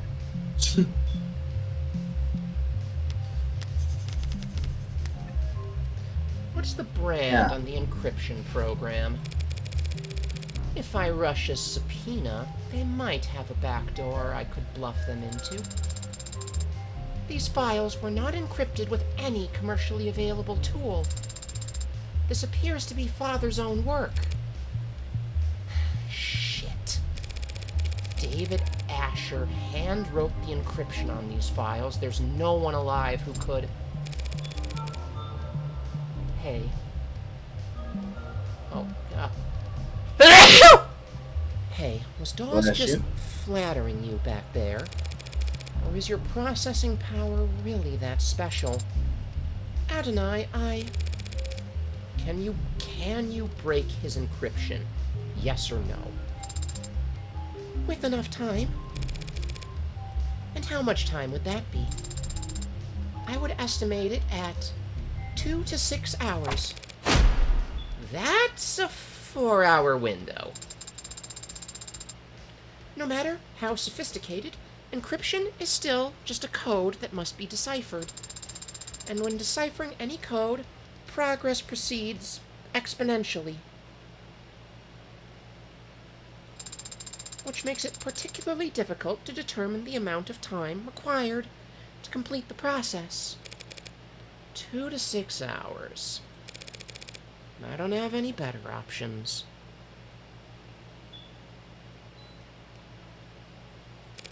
Get started. I started 4 minutes and 23 seconds ago. Finally showing some initiative. But you've been talking to me this whole time. I have the ability to analyze data in parallel by utilizing subconscious processes, so long as the work required is rote. So you're doing it in the back of your head? Actually, I'm speaking to you in the back of my head.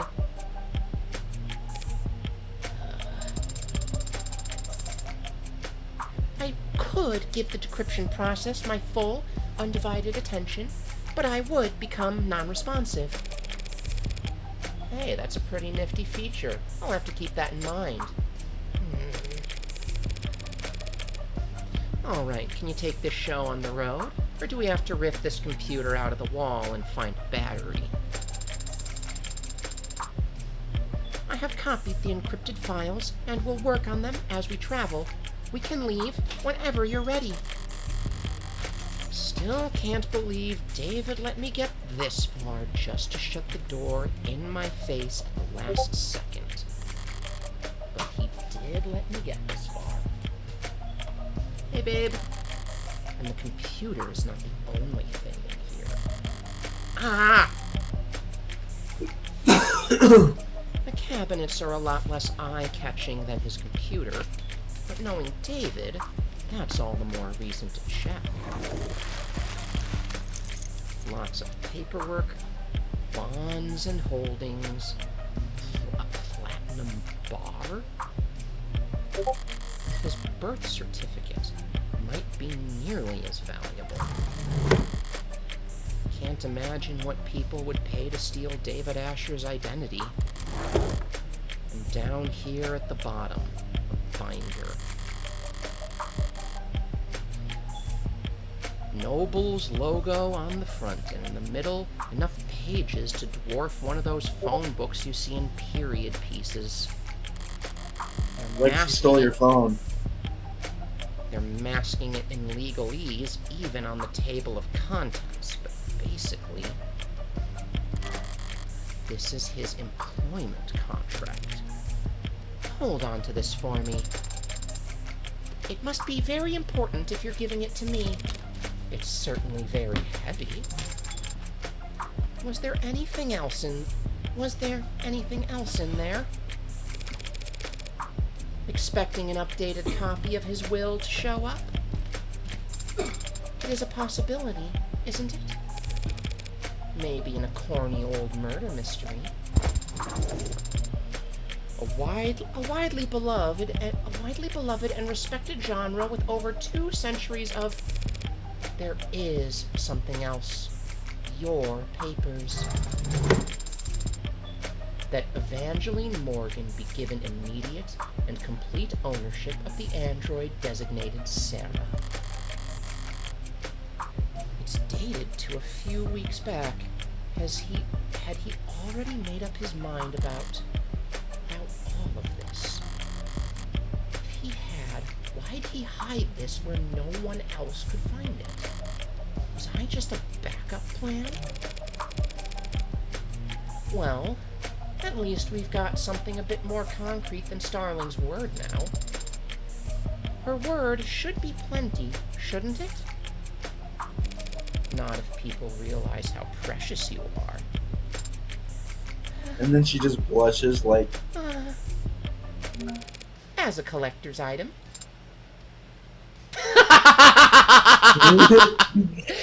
You're like complimenting her, and then she's just like, you bitch.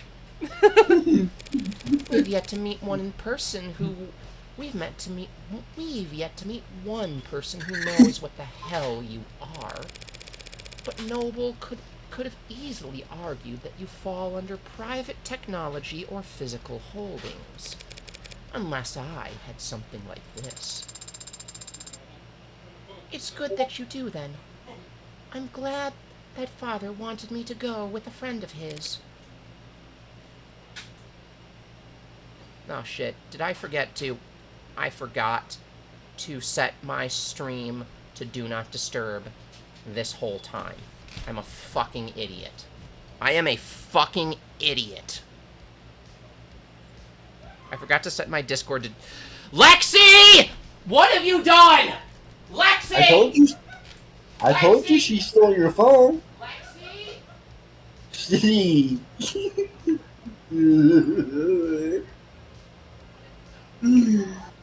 Yeah. Don't worry, chat. She does that a lot. It's a bit of the mischievous little game she plays. Because Lexi is a bottom fish.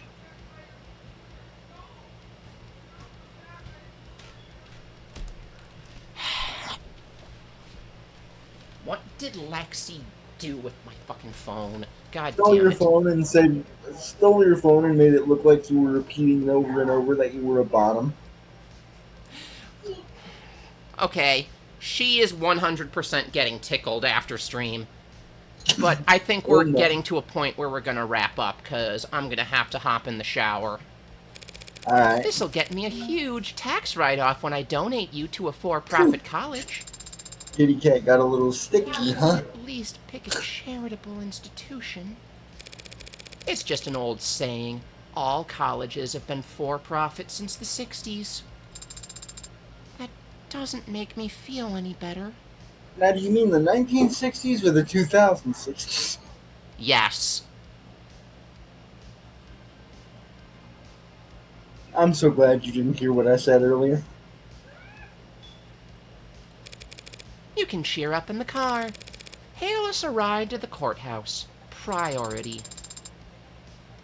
There is an upcharge at this hour for priority transportation. That's irritating. But I'd like to have more than just a few minutes to prepare once we get there. The upcharge is a multiplier of 5.7. Damn. I'll prepare on the way over. Very good, Adonai.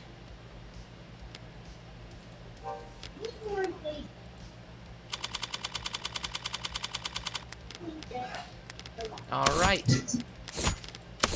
And this is where we are going to... How do I...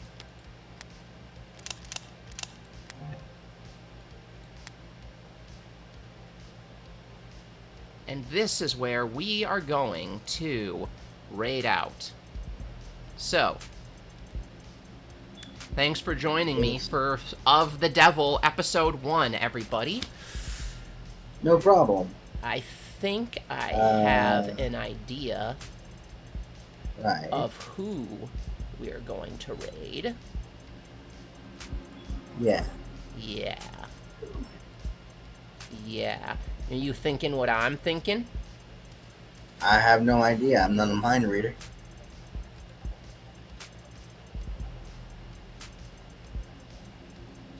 But who are you thinking? Because there's a chance I'm thinking what you're thinking. A certain cute little fawn who is currently doing an art stream with cherry-flavored comics. Yeah, it's been a while since we've seen her. Yeah, it has.